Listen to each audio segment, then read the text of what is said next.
আসসালামু আলাইকুম ওয়া রাহমাতুল্লাহি ওয়া বারাকাতুহু।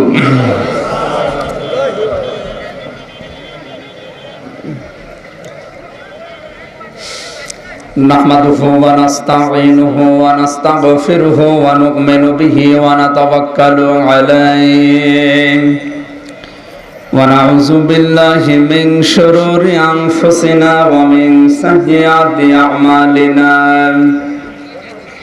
من يهدي الله فلا مضل له ومن يضلل فلا هادي له ونشهد أن لا إله إلا الله وحده لا شريك له ونشهد أن سيدنا وحبيبنا ومولانا محمدا عبده ورسوله الذي أرسله بالحق بشيرا ونذيرا وداعيا إلى الله بإذنه وسراجا منيرا فقد قال الله تعالى في كلامه المجيد وبرهانه التوحيد সকলে পড়েন আউযু বিল্লাহি মিনাশ শাইতানির রাজিম বিসমিল্লাহির রহমানির রহিম আল্লাহু আকবার ইন্নাল্লাহা ইয়া'মুরুকুম আন তু'আদ্দুল আমানাতি ইলা আহলিহা وإذا حكمتم بين الناس أن تحكموا بالعدل إن الله نعم يعظكم به إن الله كان سميعا بصيرا صدقت يا ربنا وقال تعالى في آية الأخرى شهر رمضان الذي أنزل فيه القرآن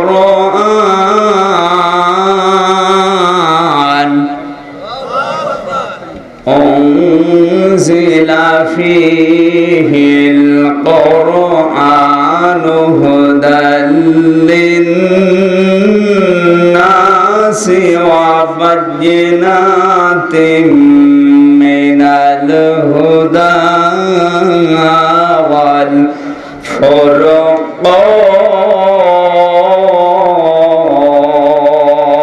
والفرقان صدق الله العظيم.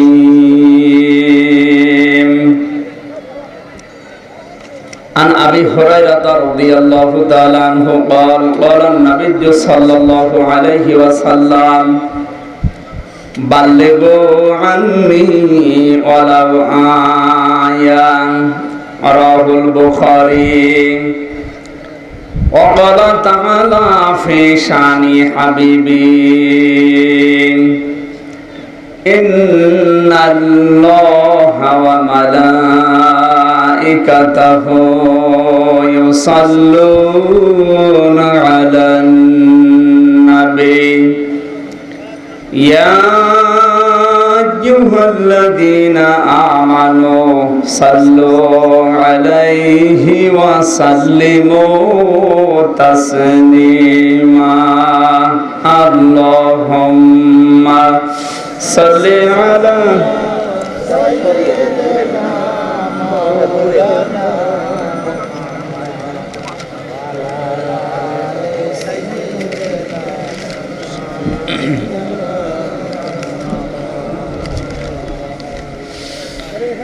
ও দুনিয়ার মালিক তুমি, ও গো পালনেওয়ালা,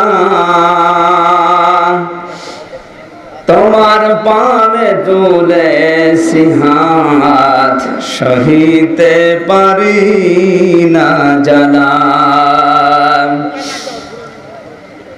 কি অপরাধ ছিল অবুঝে শিশুর, কেন এই খঞ্জরে বেদনা বিধুর। একটুখানি রহম করো ও গো রহমওয়ালা, সহিতে পারি না জ্বালা। ও দুনিয়ার মালিক তুমি, ও গো পালনেওয়ালা,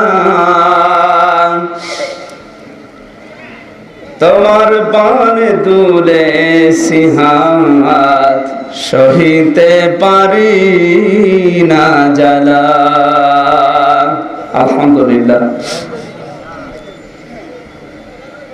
ইসলামী গানের এই দুই লাইনে হয়তো অনেকে বুঝেছেন আমাদের অন্তরের অবস্থা কি, নাকি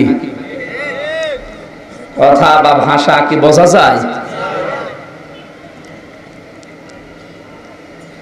বাংলাদেশের ঐতিহ্যবাহী জেলা নওগাঁ মান্দা থানার অন্তর্গত চকসাবার মেডিকেল ময়দানে হিলফুল ফজল কমিটি কর্তৃক আয়োজিত তাফসীরুল কোরআন মাহফিলের স্বনামধন্য সভাপতি, আজকের মাহফিলের প্রধান অতিথি, গণপ্রজাতন্ত্রী বাংলাদেশ সরকারের মাননীয় মন্ত্রী, পাট ও বস্ত্র মন্ত্রণালয়, অত্র এলাকার সর্বজন শ্রদ্ধাভাজন ব্যক্তিত্ব জনাব মোহাম্মদ ইমাজউদ্দিন প্রামাণিক, হায়াতে তাইয়্যিবা সিহাতে কুল্লিয়া কামনা করছে, আল্লাহ যেন দান করে। আজকের মাহফিলে যারা আলোচনা রেখেছেন, বিশেষ করে চুয়াডাঙ্গা থেকে আগত জনাব মাওলানা হোসাইন আহমেদ মাহফুজ, মঞ্চে বসা আছেন ইসলামিক চিন্তাবিদ, শিক্ষাবিদ, মান্দার কৃতি সন্তান বড় ভাই আলহাজ মাওলানা মুস্তাফা আল আমিন, আতালাল্লাহু উমরাহু ওয়া বারাকাল্লাহু ফি হায়াতি, জোরে বলেন আমিন। মঞ্চে বসা বিভিন্ন এলাকা থেকে আগত সর্বজন শ্রদ্ধাভাজন ব্যক্তিবর্গ, সামনে বসা মুসলমান ভাইরা, পর্দার আড়ালের সম্মানিত মা এবং বোনেরা, আশপাশ জেলা থেকে যারা এসেছেন, বিশেষ করে রাজশাহী, চাপাই, অন্যান্য জেলার মানুষেরা, ঈদ এখনো শেষ হয়ে যায়নি, কেবল 2 দিন গেছে। ঈদের আনন্দ ভাগাভাগি করে নেওয়ার জন্য হিলফুল ফজল কমিটির যুবক যারা আছে, এর সদস্য, এরা কোরআনে কারীম প্রচার করার নিয়তে এ বিশাল আয়োজনে আমাদেরকে ডাক দিয়েছে। আল্লাহ রাব্বুল আলামিন কোরআনে কারীমের ভেতরে এই কথা জানিয়েছেন 1500 বছর আগে। কুল বিফাদলিল্লাহি ওয়া বিরহমাতিহি ফাবিযালিকা ফালিয়াফরাহু হুয়া খায়রুম মিম্মা ইয়াজমাউন। আল্লাহ তাআলা বলেন, নবী আপনি বলুন, পৃথিবীর মানুষ যা পেয়ে আনন্দে আছে, যা পেয়ে উল্লাস করে, একটা আনন্দ করার মতো না। আর যারা ক্ষমতা পেয়ে আনন্দ করছে, এটা আনন্দ করার কোনো জিনিস না। আজ আছে কাল নেই। পৃথিবীতে অনেকে বেশি দিন বেঁচে থাকে, এই জন্য আনন্দ করে, এটাও আনন্দ করার কিচ্ছু না। কারণ আপনি যতদিন বাঁচেন না কেন, যদি মাফ না হয় আল্লাহর পক্ষ থেকে, আপনার পুরো জীবনটাই ব্যর্থ। অনেকে টাকা পয়সা উপায় করে বেশি, এই জন্য আনন্দ করে। টাকা পয়সা উপায় করছেন, ওটা তো আর আপনার না। এখন যদি আজরাইল আসে, সব ফেলে রেখে চলে যাওয়া লাগবে, ওগুলো ভোগ করবে আপনার পরবর্তী প্রজন্ম যারা আছে তারা। আনন্দের বিষয় কি আল্লাহ জানিয়েছে, ফাবিযালিকা ফালিয়াফরাহু, যারা কোরআন পেয়েছে তারা যেন আনন্দ করে। আজকের এই মাহফিলে আমাদের জীবনে যদি কিচ্ছু না পায়, কোরআন আছে এখানে না নেই? এই জন্য অন্তত ঈমান যাদের আছে তারা এসেছি। শুধু গাধা আর বামপন্থী মানুষ বাদ দিয়ে পৃথিবীতে কোরআনের বিরুদ্ধে কেউ যায় না। আজকে 19 তারিখ, সামনে আর 2 দিন পরে 22 তারিখ একটা মাহফিল আছে আমার বগুড়ার দুপচাচিয়া। উনি অনেকগুলো শর্ত দিয়েছিলেন কোরআনের মাহফিলে, এটা হবে না, এর নাম দেওয়া যাবে না, ওর নাম হবে না, এই কথা বলা যাবে না। কমিটিতে যারা আছে, ওই যে তারা এসেছে, সবগুলো মেনে নিয়েছিল। শেষে এই ঘোষণা দিয়েছে যে মাহফিল আমি হতে দেব না, যদি হয় ও 1 মিনিট আগে বন্ধ করে দেব। আমার তো কোরআনে কারিমের দিকে তাকিয়ে আর নবীর হাদিসের দিকে তাকিয়ে মনে হচ্ছে এই লোকটা জিন্দা গাধা। ক্ষমতা, পাওয়ার, টাকা পয়সার শক্তি আল্লাহ দিয়েছে, আপনি আরো কোরআনের পক্ষে থেকে এগুলোকে উপরে তুলতে পারতেন। আপনি যা করলেন ইতিহাসের পাতা, এটা কিন্তু রেকর্ড হচ্ছে আজ, কালকে তামাম পৃথিবীতে ছড়িয়ে যাবে। সুতরাং আজকের এই ময়দানে আমি এখনো মুসাফির অবস্থায় আছি, আর নবীজির কথা মুসাফিরের দোয়া কবুল হয়। ওই যে কাঁদতেছে, আমি তো এমনিতেই গজল বলি নাই, আমার প্রতিটি কথার পেছনে কোনো কারণ আছে। যদিও কথাগুলো নরম ভাষায় বলা হয়, কিন্তু যতদূর যায়, কি অবস্থায় যায় আল্লাহ জানে। শিক্ষক জিজ্ঞাসা করছে ছাত্রকে, দৌড় বানান করো তো। Sir, ABCDEFGHIJKL MNOPQRSTUVWXYZ। কি করলি? স্যার এর ভেতরে আছে, আপনি বানান করে নিন। তা আমি হাসির করা কি দেয়নি, আমার যা বলার আমার ওই 2 লাইনেই বলা হয়ে গেছে, আপনারা বানান করে নিন। কথা কি বোঝেন নাকি না বোঝার ভান করে বসে আছেন? এরকম একটা সিচুয়েশন বা অবস্থার ভেতরে আমরা আছি, বিশেষ করে 96% মুসলমান যে দেশে।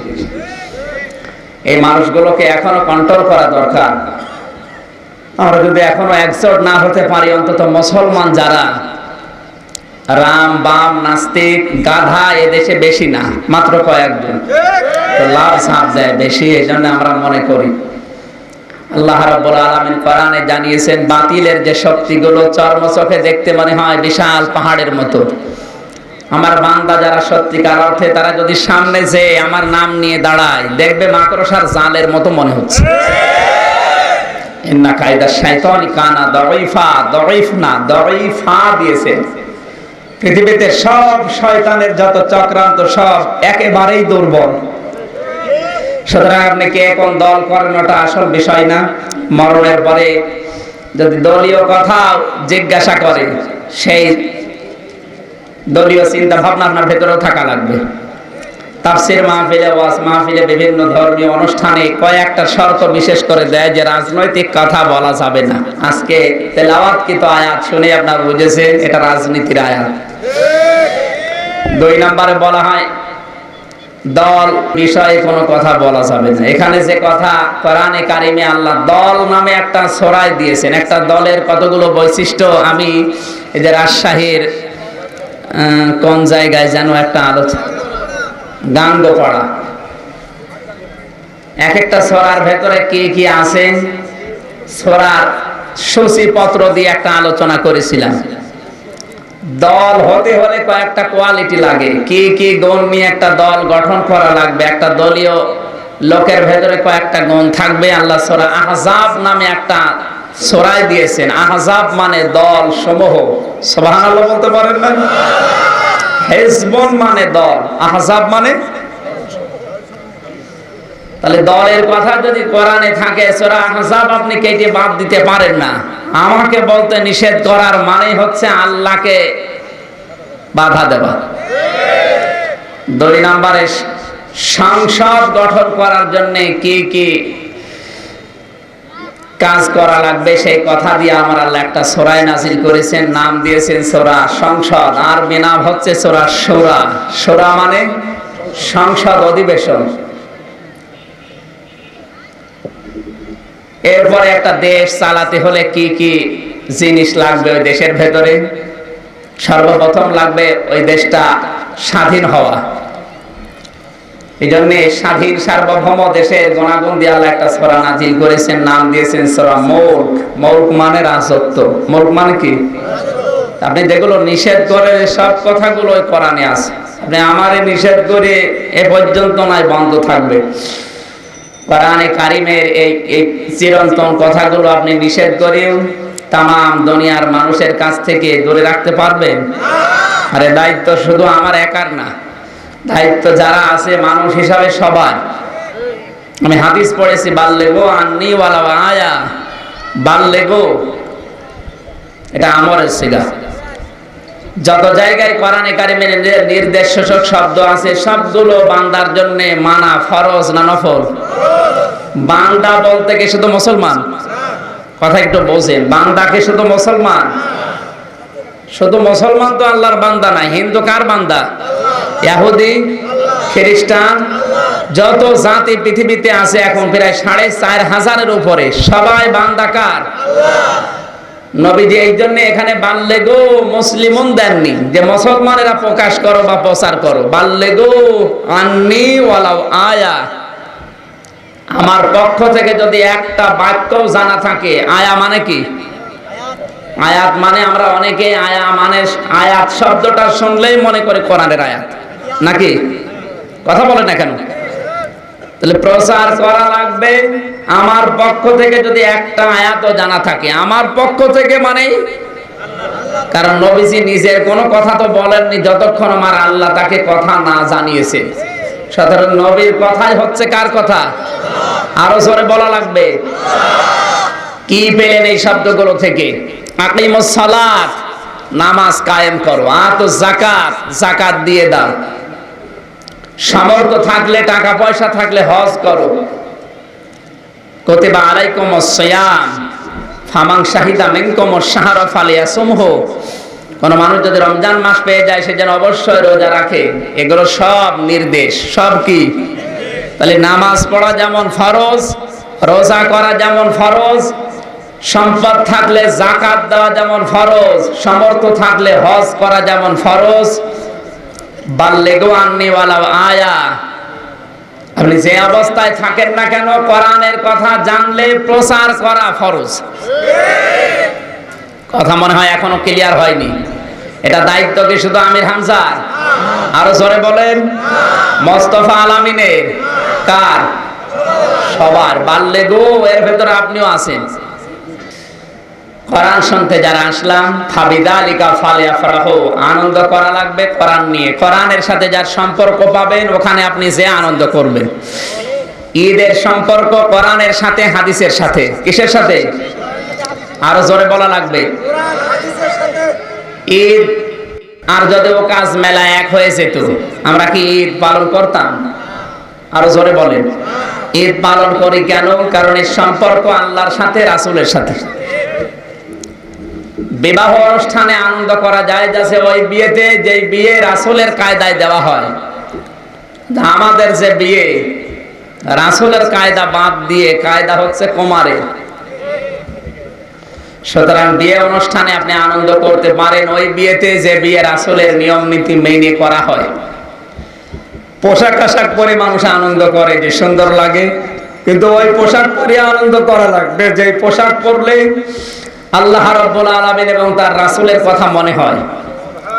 সাম্রাজ্যবাদী এবং ভারতের যে কৃষ্টি কালচার অনুসরণ করে পোশাকগুলো বিভিন্ন অনুষ্ঠান করার জন্য বাংলাদেশে প্রবেশ করে আসে, এগুলোর দ্বারা পোশাক তো দূরের কথা, মানুষের সুরসুরি আরো বাড়ে। কথা বলেন। নবীজি জানিয়েছেন মান তাশাব্বাহা বিকওমিন ফাহুয়া মিনহুম, দুনিয়াতে যার সাথে যার সাদৃশ্য মিলবে কিয়ামতের ময়দানে আল্লাহ তার সাথে তাকে তুলবে। সুতরাং আপনি ঈদের নাম নিয়ে যে পোশাক আশাকগুলো কিনেছিলেন, আসলে এগুলো পোশাক ছিল? বলেন না, এগুলো সাবধান হওয়া লাগবে।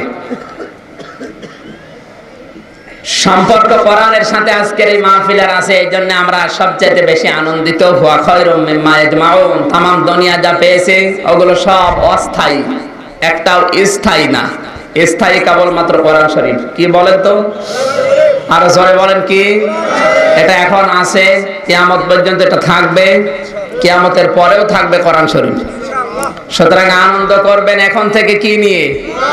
যারা এই আয়োজনে উদ্বুদ্ধ হয়ে সময় দিয়েছে, শ্রম দিয়েছে, টাকা পয়সা দিয়েছে, আমরাও সাহায্য করলাম। আল্লাহ যেন কোরআনের ইজ্জতে কবুল করেন। জোরে বলেন আমিন। যে আল্লাহ ভালো কাজে আমাদের সাহায্য করার তৌফিক দিলেন, অন্তত কোরআনের ময়দানে এসে খুশি হয়ে বলছে আলহামদুলিল্লাহ। আল্লাহ রাব্বুল আলামিন বলেন, কোরআনে কারীমকে আমি আল্লাহ নিজে পাঠিয়েছি। কেন পাঠালাম? কিতাবুন উনজিলা ইলাইকা ফালা ইয়াকুন ফি সাদরিকা হারাজুম মিনহু লিতুনযিরা বিহি ওয়া যিকরা লিল মুমিনিন। সূরা আরাফের প্রথম নাম্বার আয়াতে আল্লাহ জানিয়েছেন একখানা কিতাব, কিতাবুন এই একখানা কিতাব, উনজিলা ইলাইকা ফালা ইয়াকুন ফি সাদরিকা, আপনার প্রতি আমি আল্লাহ নাযিল করেছি। এই কোরআন দিয়ে মানুষকে সতর্ক করার ব্যাপারে কোনো সংকীর্ণতা, হীনমন্যতা, ছোট মন যেন আপনার তৈরি না হয়। হারাজুম মিনহু লিতুনযিরা বিহি দিয়েছেন আল্লাহ, মনের ভেতরে কোনো সংকীর্ণতা যেন না আসে। কারণ যিকরা লিল মুমিনিন, এই পৃথিবীতে যারা মুমিন তাদের জন্য কোরআনের উপদেশে কাজ হবে। তোরে বলো সুবহানাল্লাহ। সবার জন্য কোরআন উন্মুক্ত, কিন্তু উপকার হবে তাদের যাদের ভেতরে ঈমান আছে। যিকরা লিল মুমিনিন দিয়েছেন এই জন্য আল্লাহ, যিকরা লিন নাস দেননি। কি দিয়েছেন বলেন? যিকরা লিল মুমিনিন। সুতরাং ঈমান আমাদের আছে, এই জন্য আমরা এখানে এসেছি, নয়তো আমরা আসতাম না। আজকের আলোচনায় আমাদের কাজ হবেই হবে ইনশাআল্লাহ। আল্লাহ যেন কোরআন থেকে কিছু পাতে হোক, দুনিয়া এবং আখেরাতে যেটা দরকার নিয়ে যাওয়ার তৌফিক দেন। জোরে বলেন আমিন। আমার নওগাঁবাসী, আমরা কোরআন শুনতে এসেছি, কোরআন প্রচার করা লাগবে, এটা আল্লাহর নির্দেশ আমরা জানলাম, রাসূলের নির্দেশ এটাও হাদিস থেকে জানলাম। সুতরাং যে যেখানে আছি দলীয় চিন্তা বাদ দিয়ে যতটুকু জানেন আপনার দায়িত্ব, কিন্তু নামাজের মতো এটাও আরেকটা ফরজ। নামাজ পড়া আপনি নিজে স্বীকার করলেন ফরজ, কারণ আকিমুস সালাত আছে। যাকাত দেওয়ার সম্পদ থাকলে ফরজ আপনি স্বীকার করলেন না, তো যাকাত আছে এই জন্য। বাল্লিগু আন্নি ওয়ালাউ আয়া, এইটাও তো আমর, এইটাও নির্দেশ, সুতরাং এইটাও ফরজ। এখন থেকে কি জানলাম, এটা এতদিন আমরা জানতাম না। কোরআনের কথা যে যতটুকু জানি প্রচার করা কি? আরো জোরে বলা লাগবে কি? এটা বিপদ আপদ আসবে আল্লাহ জানে, না জানে না? এই জন্য নবীকে আগে জানিয়েছেন, ইয়া আইয়ুহার রাসূল বাল্লিগ মা উনজিলা ইলাইকা মির রাব্বিকা ওয়া ইল্লাম তাফআল ফামা বাল্লাগতা রিসালাতা আল্লাহু ইয়াসিমুকা মিনান নাস ইন্নাল্লাহা লা ইয়াহদিল কওমাল কাফিরিন। সূরা মায়েদার ৬৭ নাম্বার আয়াতে আল্লাহ জানিয়েছেন, হে রাসূল আপনি তাবলীগ করবেন, আপনি প্রচার করবেন। আপনি প্রসার করবেন কি? মা উনজিলা ইলাইকা মির রাব্বিক, আপনার রবের পক্ষ থেকে যেটা নাযিল হয়েছে, তার নাম কোরআন শরীফ। তার নাম কি? এক বাক্যে সবাই বলবে, আল্লাহর পক্ষ থেকে যেটা নাযিল হয়েছে মুহাম্মদ রাসূলুল্লাহর উপরে, নাম কি? ওয়াইল্লাম তাফআল ফামা বাল্লাগতা রিসালাতা, কোরআনের কোন কথা জানার পরে যদি আপনি প্রচার না করেন, তাহলে রিসালাতের যে দায়িত্ব দিয়ে আপনাকে পাঠিয়েছিলাম আপনি যেন পালনই করেননি। কত বড় কঠিন কথা রাসূলকে আল্লাহ জানালেন। আল্লাহু ইয়াসিমুকা মিনান নাস, আমি আল্লাহ জানি কোরআনের কথা প্রচার করতে গেলে ঝামেলা হবে, বিপদ আপদে পড়বেন। আমি আল্লাহ আপনাকে নিজে বাঁচাবো। আরো আসতে বলবেন, অথবা আগামী কালকে বলবেন সুবহানাল্লাহ। ইয়াসিমু কা দিয়েছেন, ইয়াসিমু এটা মজারের আলোচনা, বর্তমান ভবিষ্যৎ, প্রেজেন্ট ফিউচার। শুধু আপনাকে না, যদিও কা দিয়ে মুহাম্মদ রাসূলুল্লাহ সাল্লাল্লাহু আলাইহি সাল্লাম উদ্দেশ্য, তো তাফসিরে মুফাসসির লিখেছেন ইয়াসিমু শব্দটা যেহেতু মজারে, কিয়ামত পর্যন্ত এই শব্দ কোরআনে থাকবে না, থাকবে না।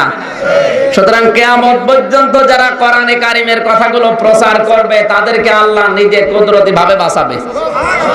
শুধু দুনিয়ায় বেঁচে থাকবে এটাই বাঁচানো না, এমন মরণ তাদেরকে দেবে যেটা সাধারণ মরণ না, শাহাদাতের মরণ। মাওলানা মোস্তফা আল আমিন যদি এখন মারা যায় ঈমান নিয়ে, কবরে থাকবে কিন্তু ঘুমিয়ে থাকবে, এতটুকুই শেষ। কিন্তু উনি যদি শাহাদাতের মরণ পায়, নবীজি জানিয়েছেন উনি ঘুমাবে না, কিয়ামত পর্যন্ত উনি রিসিভ পেতেই থাকবে। দুনিয়ায় বেঁচে থাকলে খুব বেশি হলে আর 20 বছর বাঁচবে, কারণ 50 বছর হয়েই গেছে। আর 20 বছরে কতই খেতে পারবে। কিন্তু শাহাদাতের মরণ পায় যদি, শুধু 20 বছর না, কিয়ামত পর্যন্ত আল্লাহ নিজে তাকে কবর থেকে জান্নাত পর্যন্ত কুদরতি হাতে খাওয়াবে। যেমন আমির হামজা রাদিয়াল্লাহু তাআলা আনহুকে খাওয়াচ্ছে। কথা বলেন ঠিক কি না? সুতরাং বেঁচে থাকার অর্থ শুধু চলাফেরা করায় না, মরণের পরও অনেকে বেঁচে থাকে।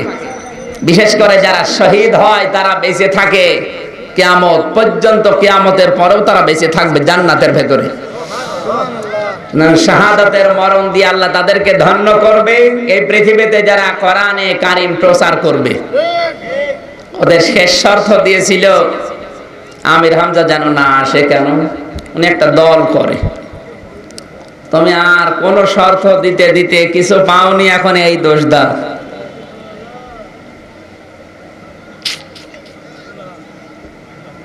সম্মানিত ভাইরা, গজলটা বারবার মনে পড়ছে যে 2 লাইন বললাম। আপনারা কি আমার ভাষা বুঝতে পেরেছিলেন?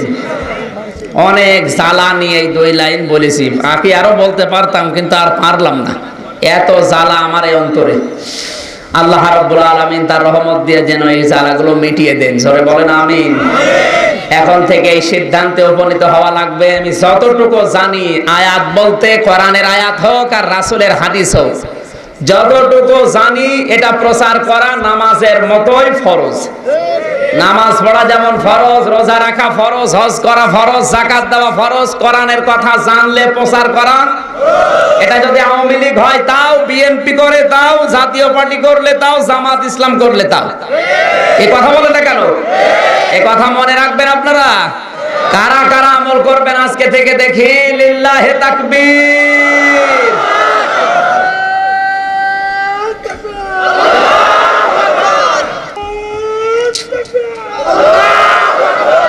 আলহামদুলিল্লাহ। কোরআনের এই কথাগুলো জানার পরেও যদি কেউ প্রচার না করে, আরো গুরুত্বপূর্ণ কথা, কঠিন কথা আল্লাহ কোরআনে দিয়েছেন। ইন্নাল্লাযীনা ইয়াকতুমুনা মা আনজালনা মিনাল বাজ্জিনাতি ওয়াল হুদা মিন বা'দি মা বাজ্জানাহু লিন-নাসি ফিল কিতাব উলাইকা ইয়ালআনুহুমুল্লাহ ওয়া ইয়ালআনুহুমুল লাঈনুন। সূরা বাকারার 159 নম্বর আয়াত। নিশ্চয় যারা কোরআনে কারিমের সঠিক কথাগুলো জানার পরও দুনিয়ার কোন স্বার্থ পেয়ে গোপন করে দেয়, আল্লাহ নিজে তাদের উপরে লানত বর্ষণ করে। শুধু নিজে একাই না, ওয়ায়ালানুহুমুল লাঈনুন, পৃথিবীতে যত সৃষ্টি আছে সবাই ওই লোকটার উপরে বরদোয়া করে। জোরে বলেন নাউজুবিল্লাহ। মা বাজ্জানাহু লিন-নাসি ফিল কিতাব শব্দের দিকে খেয়াল করেন, যা আমি বর্ণনা করার জন্য দিয়েছি মানুষের কাছে আমার কিতাবের ভেতরে। সুতরাং এই কোরআনে যত কথা আছে প্রচার করা লাগবে লিন-নাস, মরা মানুষের কাছে না জিন্দা মানুষ। এই প্রচার করার জন্যই তো আমরা আসি, না বাপ দাদার কথা বলতে আসি? কোরআনের নির্দেশ মেনে ওই আয়াতটা যেন আমার বিরুদ্ধে না যায় কিয়ামতের ময়দানে। এই জন্য জান বাজি রেখে আসা হয়, আর আপনারা উল্টা বলছেন। আপনি শ্বশুর বাড়ি যাওয়ার জন্য প্রস্তুতি নিয়েছেন, বেশ সুন্দর করে সেজে মিষ্টি হাতে নিয়ে যাচ্ছেন, হঠাৎ করে দেখলেন রাস্তার ধারে পুকুরে আপনার শত্রুর ছেলে ডুবে মারা যাচ্ছে, কিছুদিন আগেও তার সাথে মামলা চলছে, ডুবে মারা যাচ্ছে। আপনি কি মিষ্টি নিয়ে শ্বশুর বাড়ি চলে যাবেন নাকি মিষ্টির হাঁড়ি ফেলে ওকে বাঁচাতে যাবেন? ওকে বাঁচাতে যাচ্ছেন, মিষ্টির হাঁড়ি এদিকে ভেঙে গেছে, আপনার পোশাক আশাক ভিজে যাচ্ছে, শ্বশুর বাড়ি যাওয়া হচ্ছে না, এরপরে ওকে বাঁচানো লাগবে, কারণ কি আপনার বিবেক আছে। আরো জোরে বলেন। মনুষ্যত্ব যাদের আছে ওরা কি শ্বশুর বাড়ি আর ওই দিন যাবে না বাঁচাবে? একটা লোক যেমন শ্বশুর বাড়ি যেতে বাধা পড়েছে যতগুলো সব বাদ দিয়ে শত্রুর ছেলে তাও বাঁচিয়ে রাখে। আমরা ওই রকম একটা মন নিয়ে এসেছি। আমি তো বললাম আগে যে দলের কথা কোরআনে আছে, কিন্তু কোন দল ওইটাও আপনি জানেন না। আপনি যে দল করেছেন ওটা দল না, ওটা সুবিধা। সুতরাং যে কোনো দল যদি কেউ করেন মন থেকে করবেন। আবারও বলছি, দল করলে আপনি মন থেকে করবেন, সে যে দল করেন আমি নিষেধ করছি না। মানে ইসলামে দল বাদ দিয়ে পৃথিবীতে যত দল আছে ও সব দলের লোক বিনা হিসাবে বিনা বিচারে জাহান্নামী। জোরে বলেন নাউজুবিল্লাহ। ধরেন আপনি করেন কিন্তু মন থেকে করবেন। আপনি জাহান্নামে যদি যেতেও চান মন থেকে যান। দুর্লভমান অবস্থায় আপনি আছেন। আল্লাযীনা কাফারু বিআয়াতিনা হুম আসহাবুল মাশআমা আলাইহিম নারুম মুকসাদা। আল্লাহ বলেন যারা বামপন্থী এরা হতভাগ্য। এরা কি? আজকে তো বাংলাদেশে বিশেষ করে বামপন্থী কিছু মানুষ নিজেদের পরিচয় দিতে পারলে আনন্দ পায় যে আমি বাম দল করি। বাম হাতের কাজ কি ভালো? আমি নিচে নাই নামলাম, বাম হাতের কাম ভালো? আপনি প্রচার করেন আমি বামপন্থী, আপনি কি মানুষ নাকি কলেরা? ঠিক না এগুলো। আমরা যে কথা বলছিলাম ওই রকম একটা মন নিয়ে এসেছি। যদিও আমার কাপড় ভিজে যাচ্ছে, যদিও আপনি আমাকে খারাপ বলেন, গালি দেন, উল্টাপাল্টা কথা বলেন, আসতে দেন না, আপনার সাথে আমার মামলাও চলছে, তারপরেও আপনাকে আমাকে বাঁচানোই লাগবে। আমার শ্বশুর বাড়ি যাওয়ার দরকার না। আজকে আমার শ্বশুর বাড়ি থাকারই কথা ছিল, আমি ছিলাম ওখানে, জোর করে আপনারা নিয়ে এসেছেন। সম্মানিত ভাইরা, সুতরাং আমরা কোরআনের দিকে তাকিয়ে আজকে হক কথাগুলো শুনতে চাই এবং বলতে চাই। কারণ কোরআনের কথা 20 ঘন্টা বলার দরকার নেই, আপনি হাফ ঘন্টা শোনেন যথেষ্ট ইনশাআল্লাহ। যিনি কোরআনের এই ময়দানে আমাদেরকে নিয়ে এসেছেন তাকে আরেকবার বলছে আলহামদুলিল্লাহ। ইত্তাবিউ মা উনজিলা ইলাইকুম মির রাব্বিকুম ওয়া লা তাত্তাবিউ মিন দুনিহি আউলিয়া ক্বালিলাম মা তাযাক্কারুন। আল্লাহ তাআলা বলেন সবাই মিলে অনুসরণ করো। ইত্তাবিউ, ইত্তাবিউ শব্দ দেননি আল্লাহ, ইত্তাবিউ জমা দিয়েছেন। সবাই মিলে অনুসরণ করো মা উনজিলা ইলাইকুম মির রাব্বিকুম, তোমাদের প্রতিপালকের পক্ষ থেকে যেটা তোমাদের উপরে নাযিল হয়েছে। শুধু মুসলমানরা অনুসরণ করবে এরাই শান্তি পাবে তা না, তোমাদের প্রতিপালকের পক্ষ থেকে তোমাদের উপরে যেটা নাযিল হয়েছে সবাই মিলে অনুসরণ করো। সুতরাং কোরআনে কারিমের বিধান যদি হিন্দু অনুসরণ করে হিন্দু শান্তি পাবে, দুনিয়ায় আখিরাতে পাবে কিনা ওটা আমি জানি না। কি কথা বলেন কেন? খ্রিস্টান যদি অনুসরণ করে যতটুকু অনুসরণ করবে দুনিয়ায় ততটুকু আল্লাহ তাকে শান্তিতে রাখবে। আখিরাতে পাবে কিনা ওটা জানি না, কিন্তু দুনিয়ায় শান্তি পাবে গ্যারান্টি আমি দিতে পারি। এই গ্যারান্টি আমার নিজের না, আমার আল্লাহ নিজে দিয়েছেন। ওয়ালা তাত্তাবিউ মিন দুনিহি আউলিয়া, পৃথিবীতে কোন ওলি আউলিয়া এলে অনুসরণ করার দরকার নেই। আয়াতটা শোনার পরে কেমন যেন মনে হচ্ছে যে আল্লাহ মনে হয় ভুল করে ফেলেছে। না মানে আপনি শব্দের দিকে তাকান, ওয়ালা তাত্তাবিউ, তোমরা অনুসরণ করবা না, মিন দুনিহি আউলিয়া, ওলির বহুবচন আউলিয়া, কোন ওলির আউলিয়ার অনুসরণ করার দরকার নেই। এ নিষেধ করছেন কে? আল্লাহ। আল্লাহকে ওলি আল্লাহর বিরুদ্ধে কথাটা কি? ক্বালিলাম মা তাযাক্কারুন, এই কথাগুলো শোনার পরে অল্প কিছু মানুষ মেনে নেয় উপদেশগুলো, অধিকাংশ মানুষগুলো বিরুদ্ধে উচ্চারণ করে পেছনে ফিরে চলে যায়। আল্লাহ এই কথা বলার কারণটা কি এখন যদি ব্যাখ্যা না করি, কালকে সকালবেলা চার দোকানে বসে গেবত হবে। আমির হামজা বলেছে আল্লাহ আল্লাহ এবং রাসূল, আল্লাহ ওলি আল্লাহর বিরুদ্ধে আছে, তাদের অনুসরণ করা যাবে না। সুতরাং আল্লাহ ওলি আল্লাহর বিরুদ্ধে, আমির হামজাও বিরুদ্ধে। এই কথাটা প্রচার হবে কালকে। ক্লিয়ারের বিষয়ে আল্লাহ রাব্বুল আলামিন অনেক ভালো করে জানেন পৃথিবীতে এমন সময় আসবে, ওই সময় আমার বান্দাদের ভেতরে কিছু বান্দা আল্লাহর চাইতে ওরা আব্বাকে বড় মনে করবে। এখন এটা সবচাইতে বেশি। সে সাধারণ মানুষ বলেন আর আলেমদের ভেতরে অনেকে ইসলামী মাইন্ডের মানুষ বলেন, এরা আল্লাহর চাইতে আব্বা ওদের কাছে বড়। যেন আল্লাহর কোরআনের কথা দলিল দিয়ে গুলিয়ে খাওয়াবেন, মানতে চাইবে কিনা জানি না, কিন্তু বাবার কথা যদি বলেন এক বাক্যে মানে নেবে। আর বাবা যদি ভুলও করে অসুবিধা নেই, এখানে ওই বাবাকে মানা যাবে না সেই বাবা আল্লাহ রাসূলের বিরুদ্ধে অবস্থান নেয়। যার কথা আল্লাহ রাসূলের সাথে মেলে না এরকম বাবা মানা যাবে না। আল্লাহ এই কথা বলতে চেয়েছে। সুতরাং অনুসরণ করা লাগবে কিসের বলেন তো?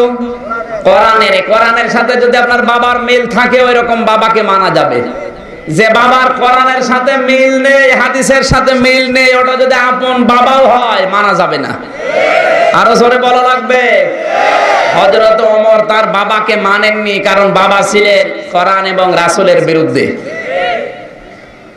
আমাদের উচিত হযরত ওমরের মতো শক্ত হওয়া, কারণ তিনি ইসলাম গ্রহণ করার পরেই ওপেন হয়েছিলেন। কোরআনে কোনো কথা যেহেতু গোপন থাকে না, সব ওপেন।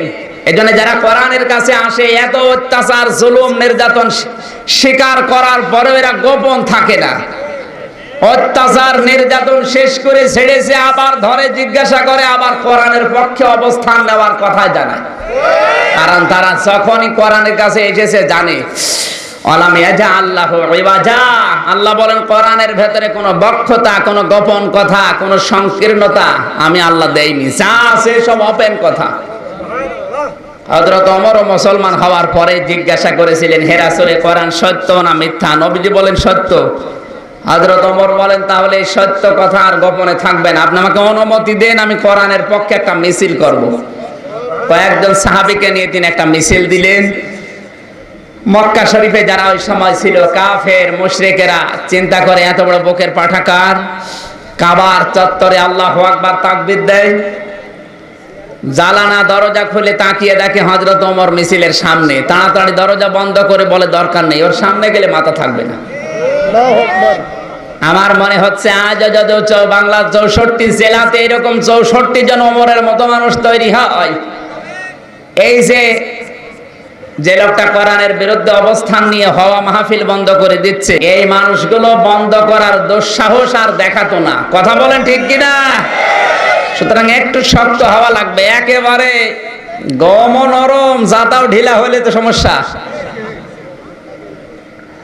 অনুসরণ এখন থেকে শুরু করা লাগবে কোরআনের। আল্লাহ রাব্বুল আলামিন যতদিন বাঁচিয়ে রাখেন আল্লাহ যেন তৌফিক দেন আমাদেরকে। জোরে বলছি আমিন। দরুদ আর সালাম পড়ছি আমাদের নবী, মানবতার মহান শিক্ষক এবং বন্ধু মুহাম্মদ রাসূলুল্লাহ সাল্লাল্লাহু আলাইহি ওয়াসাল্লামের প্রতি, যারা আনিত আদর্শের ভেতরে দুইটা ঈদ আমরা পেয়েছি। গত 2 দিন আগে যেটা একটা পালন করলাম, ঈদুল ফিতর। কি পালন করলাম বলেন তো? ঈদুল ফিতর। ঈদ মানে আনন্দ, ঈদ মানে খুশি। কিন্তু তাদের জন্য যে মানুষগুলো রমজানের রোজা আল্লাহর দরবারে কবুল করাতে পেরেছে, কারণ রমজানের রোজা কবুল হওয়ার দ্বারাই কিয়ামতের ময়দানে রায়্যান নামক দরজা দিয়ে প্রবেশ করা যাবে। এখানে যারা আমরা আছি সবাই কিন্তু কিয়ামতের রায়্যান নামক দরজা দিয়ে প্রবেশ করে জান্নাতে যেতে পারবেন না। হ্যাঁ, যারা রোজা রেখেছিল, যাদের রোজা কবুল হয়েছে, এখন রোজা কবুল হবে কাদের? আমি দ্বিতীয় একটা আয়াত পড়েছিলাম, সূরা বাকারার 185 নম্বর আয়াতের প্রথম অংশ। ভালো করে শুনবেন, যেহেতু দিনের বেলা তো একটু গ্যাঞ্জাম হবে। আল্লাহ রাব্বুল আলামিন বলেন, শাহরু রমাদান আল্লাযী উনজিলা ফীহিল কুরআন হুদাল লিন্নাসি ওয়া বায়্যিনাতিম মিনাল হুদা ওয়াল ফুরকান। এই সেই রমজান মাস, যে মাসে আমি আল্লাহ কোরআন নাযিল করেছি, হুদাল লিন্নাস, জিন্দা মানুষদেরকে হেদায়েত দেওয়ার জন্য, জীবিত মানুষদেরকে পথ দেখানোর জন্য আমি আল্লাহ কোরআন দিয়েছি। বায়্যিনাতিম মিনাল হুদা, স্পষ্ট দলিল আর প্রমাণ কোরআনে দিয়ে দিয়েছি। জোরে বলেন সুবহানাল্লাহ। স্পষ্ট দলিল আর প্রমাণ কোরআনে আছে। আল ফুরকান, হক আর বাতিল পার্থক্য করার মতো ক্ষমতা কোরআনের। আরো জোরে বলা লাগবে। আমার মুসলমান ভাইরা, আমরা এখান থেকে কি পেলাম? আমার তো মনে হচ্ছে জন্মের পর থেকে আয়াতটা আমরা অনেকেই শুনি। রমজান মাস আসলে আয়াতটা আরো বেশি শোনা হয়, কিন্তু আয়াতের মূল মেসেজ যেটা অনেকে এতদিনও জানি না। এই যে শেষ শব্দ যেটা আল ফুরকান, রমজান মাস পেয়েছে, রোজা রেখেছে, রোজার হক আদায় করেছে, কিন্তু কোরআন দিয়ে হক আর বাতিল পার্থক্য করে বাকি জীবনটা চালাতে পারে নাই। তার রোজা রাখলেও কবুল হবে না, না খেয়ে থাকা হবে। বাংলাদেশের 16 কোটি মুসলমানের অন্তত আমরা যারা রোজা রাখি, আমাদের মাননীয় প্রধানমন্ত্রী থেকে শুরু করে আমি পর্যন্ত যারা রোজা রেখেছি, সামনে হক আর বাতিল কোনটা পার্থক্য করে যদি বাকি জীবনটা চালাতে না পারি, কিয়ামত পর্যন্ত যদি হায়াত পায়, রোজা রেখেই যাব, কবুল হবে না। যদি কবুল হয় তাহলে এই আয়াত মিথ্যা। ওয়াল ফুরকান, এটা মিথ্যা, এটা মিথ্যা হবে। মাওলানা মোস্তফা আলামিন 50 বছর বয়স, 10 বছর থেকে যদি রোজা রাখা আরম্ভ করে, 40 বছর একাধারে রোজা রেখেছে, না রাখে নাই? একাধারে যে লোকটা 40 বছর রোজা রেখেছে, কমপক্ষে 40 মাস দুনিয়াতে সে না খেয়েছিল। 40 মাসে কয় বছর হয় বলেন? 12 মাসে 1 বছর, 3 বারং 36, 3 বছর 4 মাস দুনিয়ায় না খেয়েছিল লোকটা। আমরা বিভিন্ন ডাক্তারের কাছে ছেলেদেরকে, মেয়েদেরকে, বাচ্চা যারা নিয়ে গেলে কি করে? প্রথমে আগে ওজন দেয়। কি করে? ওজন দিয়ে দেখে যে কয় কেজি। আপনার বাচ্চা নিয়ে যাওয়ার পরে 7 কেজি ওজন হয়েছে। 2 বছর পরে আবার নিয়ে গেলেন, ওজন দেখছে 6 কেজি। একই সুস্থ না অসুস্থ? আরো জোরে বলে। 3 বছর 4 মাস রোজা রেখেও যদি মোস্তফা আলামিন ঠিক ওই 7 কেজি ছিল, 7 কেজি থাকে, সুস্থ না অসুস্থ? আরো জোরে বলা লাগবে। ওনাকে তো পাল্টাতে হবে, কারণ হক আর বাতিল পার্থক্য করা লাগবে বাকি সামনের জীবনে। ওয়াত্তাবাজ্জান আর রুশদু মিনাল গায়্যি, দুইটা পথ আল্লাহ স্পষ্ট করে দিয়েছে। রোজা রেখে রমজানে যে মানুষগুলো একটা মাস পার করেছে, কিন্তু বাকি সময়ে যারা হক আর বাতিল পার্থক্য করে জীবন চালাতে পারবে না, দুনিয়ার ফেরেবে পড়ে, দুনিয়ার স্বার্থ পেয়ে সামনের দুইটা রাস্তায় ভুলে যাচ্ছে। স্পষ্টভাবে বলছি, তাদের রোজা হয়নি। নবী মসজিদে নববীতে আসলেন, খুতবা দেওয়ার সময় প্রথম সিঁড়িতে পা দিয়েই বললেন আমিন, দ্বিতীয় সিঁড়িতে বললেন আমিন, তৃতীয় সিঁড়িতে পা দিয়ে বললেন আমিন। সাহাবীরা বলে, হুজুর আপনি আমিন বললেন, দেখি না তো কোনোদিন। নবীজি ডাক দিয়া বললেন, সাহাবীরা, আমি যখন প্রথম সিঁড়িতে পা দিয়েছি, জিবরাইল এসে আমার কানের কাছে মুখ নিয়ে বলে, হে রাসূল, এই যে রমজান মাস যারা পেয়েছে কিন্তু গুনাহ মাফ করার আগেই রমজান বিদায় নিয়েছে, ওই মানুষগুলো ধ্বংস হয়ে যাক, এই কথা আল্লাহ আমাকে বলতে পাঠিয়েছে। হযরত জিবরাইল বললেন আমিন, নবীজি বললেন আমিন, তার মানে কথা কবুল হয়ে গেছে। আমার মুসলমান ভাইরা, আমরা অনেকেই রোজা ছিলাম, পার করেও ফেলেছি মাসটা। রহমত, মাগফিরাত, নাজাত দিয়ে ভরপুর ছিল এই মাস, কিন্তু যারা জাহান্নাম থেকে নাজাত পেলাম না, রমজানে রোজা রাখার পরেও যারা নিজের গুনাহ মাফ করতে পারি নাই, আমাদের জন্য কিন্তু জিবরাইলের বরদোয়া আছে, রাসূলেরও বরদোয়া আছে, তার মানটা কবুল হয়ে গেছে। জোরে বলেন নাউজুবিল্লাহ। হিসাব নিকাশ করার সময় এখনই, আমি কি মাফ আসলে পেয়েছি? আমি একা একা যখন থাকি, বিশেষ করে গাড়িতে হোক, বাড়িতে হোক, ঘরে হোক, একা যখন থাকি আমার কাছে কেউ থাকে না, চোখ বন্ধ হলে আমার মাঝে মাঝে এটা হয়। এই মুহূর্তে যদি আল্লাহ আমাকে জিজ্ঞাসা করে, আমির হামজা 2018 সালের মে মাসের 31 তারিখ পর্যন্ত তোকে আমি মাফ করে দিলাম, তোর হিসাব দেওয়া লাগবে না।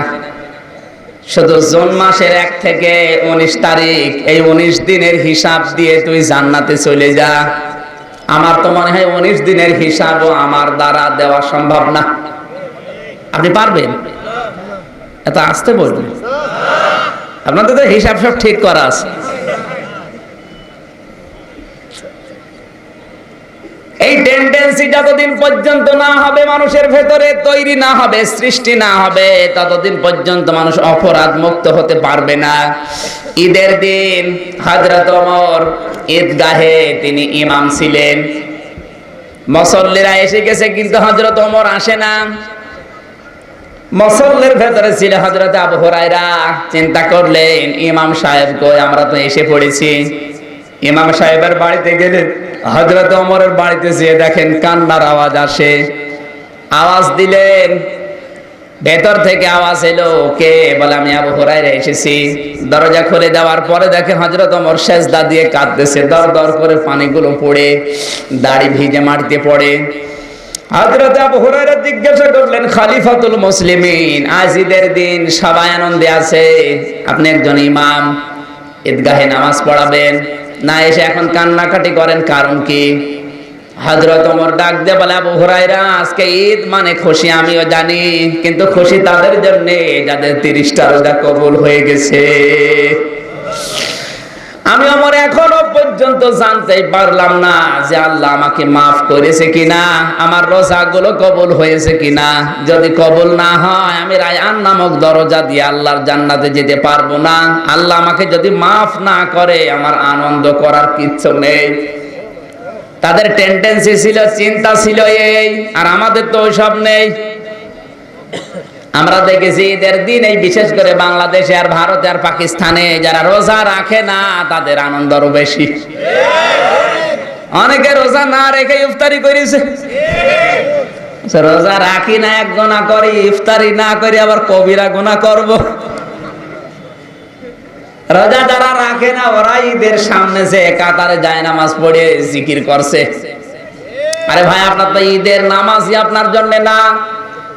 যে মানুষগুলো রোজা রেখেছিল, রোজা রাখা অবস্থায় পার করেছে, যাদের রোজা কবুল হয়েছে, ঈদের নামাজ পড়ে বাড়ি যাওয়ার সঙ্গে সঙ্গে আল্লাহ তাদেরকে নিষ্পাপ মাসুম বাচ্চার মতো বানিয়ে দেন। সে রমজান মাস চলে গেল, গুনাহ মাফ হয়েছে কিনা আমরা এখনো খোঁজ খবর পাইনি। পেয়েছি, অথচ আনন্দ কিন্তু 180 মাইল বেগে চলছে। শুধু পটকা ফোটানো আনন্দ করলে হবে না, আপনার জীবনের পটকাও তখন ফুটে যাবে, আপনি টের পাবেন না। দ্বিতীয় সিঁড়িতে পা দিয়ে নবীজি বললেন আমিন। সাহাবীরা বলে, হুজুর আপনি আমিন বললেন, বলে আমার নাম শোনার পরে যারা দরুদ পড়ে না, এ মানুষগুলো ধ্বংস হয়ে যাক। জিবরাইল বলেছে আমিন, আমিও বললাম আমিন, তার মানে কবুল হয়ে গেছে।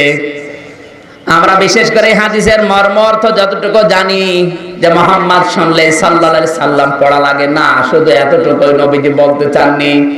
বিশ্বনবী জানাতে চেয়েছিলেন, এই পৃথিবীতে যারা আমার নাম শোনে, আর আমার নাম শোনার পরে অন্য কোন নামের উপরে জীবন চালাতে থাকে, ওই মানুষগুলো ধ্বংস হয়ে যাক। আপনি যখন দরুদ পড়েছেন, আল্লাহুম্মা সাল্লি আলা সাইয়্যিদিনা মাওলানা মুহাম্মদ, সাইয়্যিদিনা মানে আমাদের নেতা, মাওলানা মানে আমাদের গাইডলাইন দাতা, আমাদের অভিভাবক যিনি, এ কথা স্বীকার করার পরেও যদি আপনার জীবনে অন্য কারো আদর্শ প্রতিপালিত হয়, লালন পালন হয়, আপনি কিন্তু ধ্বংস হয়ে যাবেন। এটা রাসূলের এবং জিবরাইলের বরদোয়া। এখানে অন্তত যারা আছে একটু বিবেকের কাছে প্রশ্ন করছে, আর রাসূলের নাম আপনি শুনেছেন না শোনেন নাই? বিশ্ব নবী মুহাম্মদুর রাসূলুল্লাহ শেষ নবী, আমাদের নবী, এ কথা শুনেছেন না শোনেন নাই? কারা শুনেছেন হাত তোলেন তো। দেখেন তো হাত তোলেনি কে? না না, এখানে শিক্ষা আছে। দেখেন হাত তোলেনি কে, দেখেন। আলহামদুলিল্লাহ। এই যে এই লোকটা হাত না তুলে দাঁড়িয়ে আছে, ওই যে একে হিন্দু। আরে ভাই আপনি আমার হাত পেছনে দিলেন মানে সামনে থেকে তোলেন, এখন হাত তোলেন, হ্যাঁ তোলেন ভাই, একটু তোলেন দেখি। লজ্জা পেয়েছে না? ও হিন্দু, বলবেন তো এখনো মুসলমানি দেয়নি, এটা কবে দেবে? যাক, আমি যে কথাটা বোঝানোর জন্য হাত তুললাম, কি বলেন তো এটা, যে মোহাম্মদ সাল্লাল্লাহু আলাইহি সাল্লামের নাম আমরা সকলেই শুনেছি না শুনি নাই? এখন নবীজির নাম শোনার পরেও তাকে সাজিয়ে দিনা মাওলানা, তার আদর্শ যারা মানে না, অন্য কারো আদর্শ মেনে দুনিয়া চলে, ওরা ধ্বংস হবে, মাস্ট বি। এরা রাসূলের বরদোয়া, জিবরাইলের বরদোয়া কবুল হয়ে গেছে। কথাটা কিন্তু অনেক ভারী কথা, ওজনওয়ালা কথা। আপনি হয়তো টের পাননি, টের পেয়েছেন? টের পেলে তো আপনি পরিবর্তন হয়ে যাওয়ার কথা। আপনার বিবেক বলে যদি কিছু থাকে, শুধু শোনাই না, আমরা মাওলানা মোহাম্মদ পড়তে পড়তে জিলাপিও খাই, কিন্তু এই আদর্শটা সামনে আসলে তখন অন্য দিকে নিয়ে যায়। যে রাসূল শুধু নামাজ পড়াবে মসজিদে নববীতে, মিলাদ পড়াবে, বাকি দুনিয়ার কোন জায়গায় রাসূলকে আসতে দেব না, 144 ধারা জারি। তাহলে আপনি কিছু ধ্বংস হয়ে যাবেন। এরা জিবরাইলের বরদোয়া, রাসূলের বরদোয়া কবুল হয়েছে না হয়নি? নিজেই বলছেন কবুল হয়ে গেছে, তাহলে আপনার জীবনে অন্য কেউ আছে? একটু তাকান। আমার উপরে রাগ করে লাভ কি? এই হাদিসটা কেটে বাদ দিতে পারবে? 3 নম্বরে বলেন আমি আমিন বলেছি। জিবরাইল আমাকে বলেছে, হে রাসূল, দুনিয়াতে যারা মা বাবা পেয়েছে কিন্তু খেদমত করে তাদের মন জয় করতে পারে নাই, খুশি করতে পারে নাই, আল্লাহর জান্নাত অর্জন করতে পারে নাই, ওই মানুষগুলো ধ্বংস হয়ে যাক। আমি বলেছি আমিন, জিবরাইল বলেছে আমিন, তার মানে কবুল হয়ে গেছে। একটা কথা ইউটিউবে ভাইরাল হয়েছে, এখানে এই পোশাক মিডিয়ার লোকজন আছে, কয় সে তাহাজ্জুদ সেন্টারের মালিক কই? এই যে আলী আহমদ আকন্দ সহ যারা মিডিয়ার লোকজন এখানে আছেন, একটা কথা আপনারা ভাইরাল করেছেন। আমি এক জায়গায় আলোচনায় বলেছিলাম, ওয়াকাদা রাব্বুকা আল্লা তা'বুদু ইল্লা ইয়্যাহু ওয়া বিল ওয়ালিদাইনি ইহসানা, সূরা বানী ইসরাঈলের 23 নম্বর আয়াত, এটা নাকি প্রথম অংশে আছে। আল্লাহ তাআলা জানিয়েছেন, আমি ফাইনাল সিদ্ধান্ত নিয়েই ফেলেছি, আমি রায় দিয়েছি, আমি ফায়সালা দিয়ে দিয়েছি কি আমি ছাড়া কারো ইবাদত করা যাবে না, আর আমার পরে মা বাবার খেদমত করা লাগবে।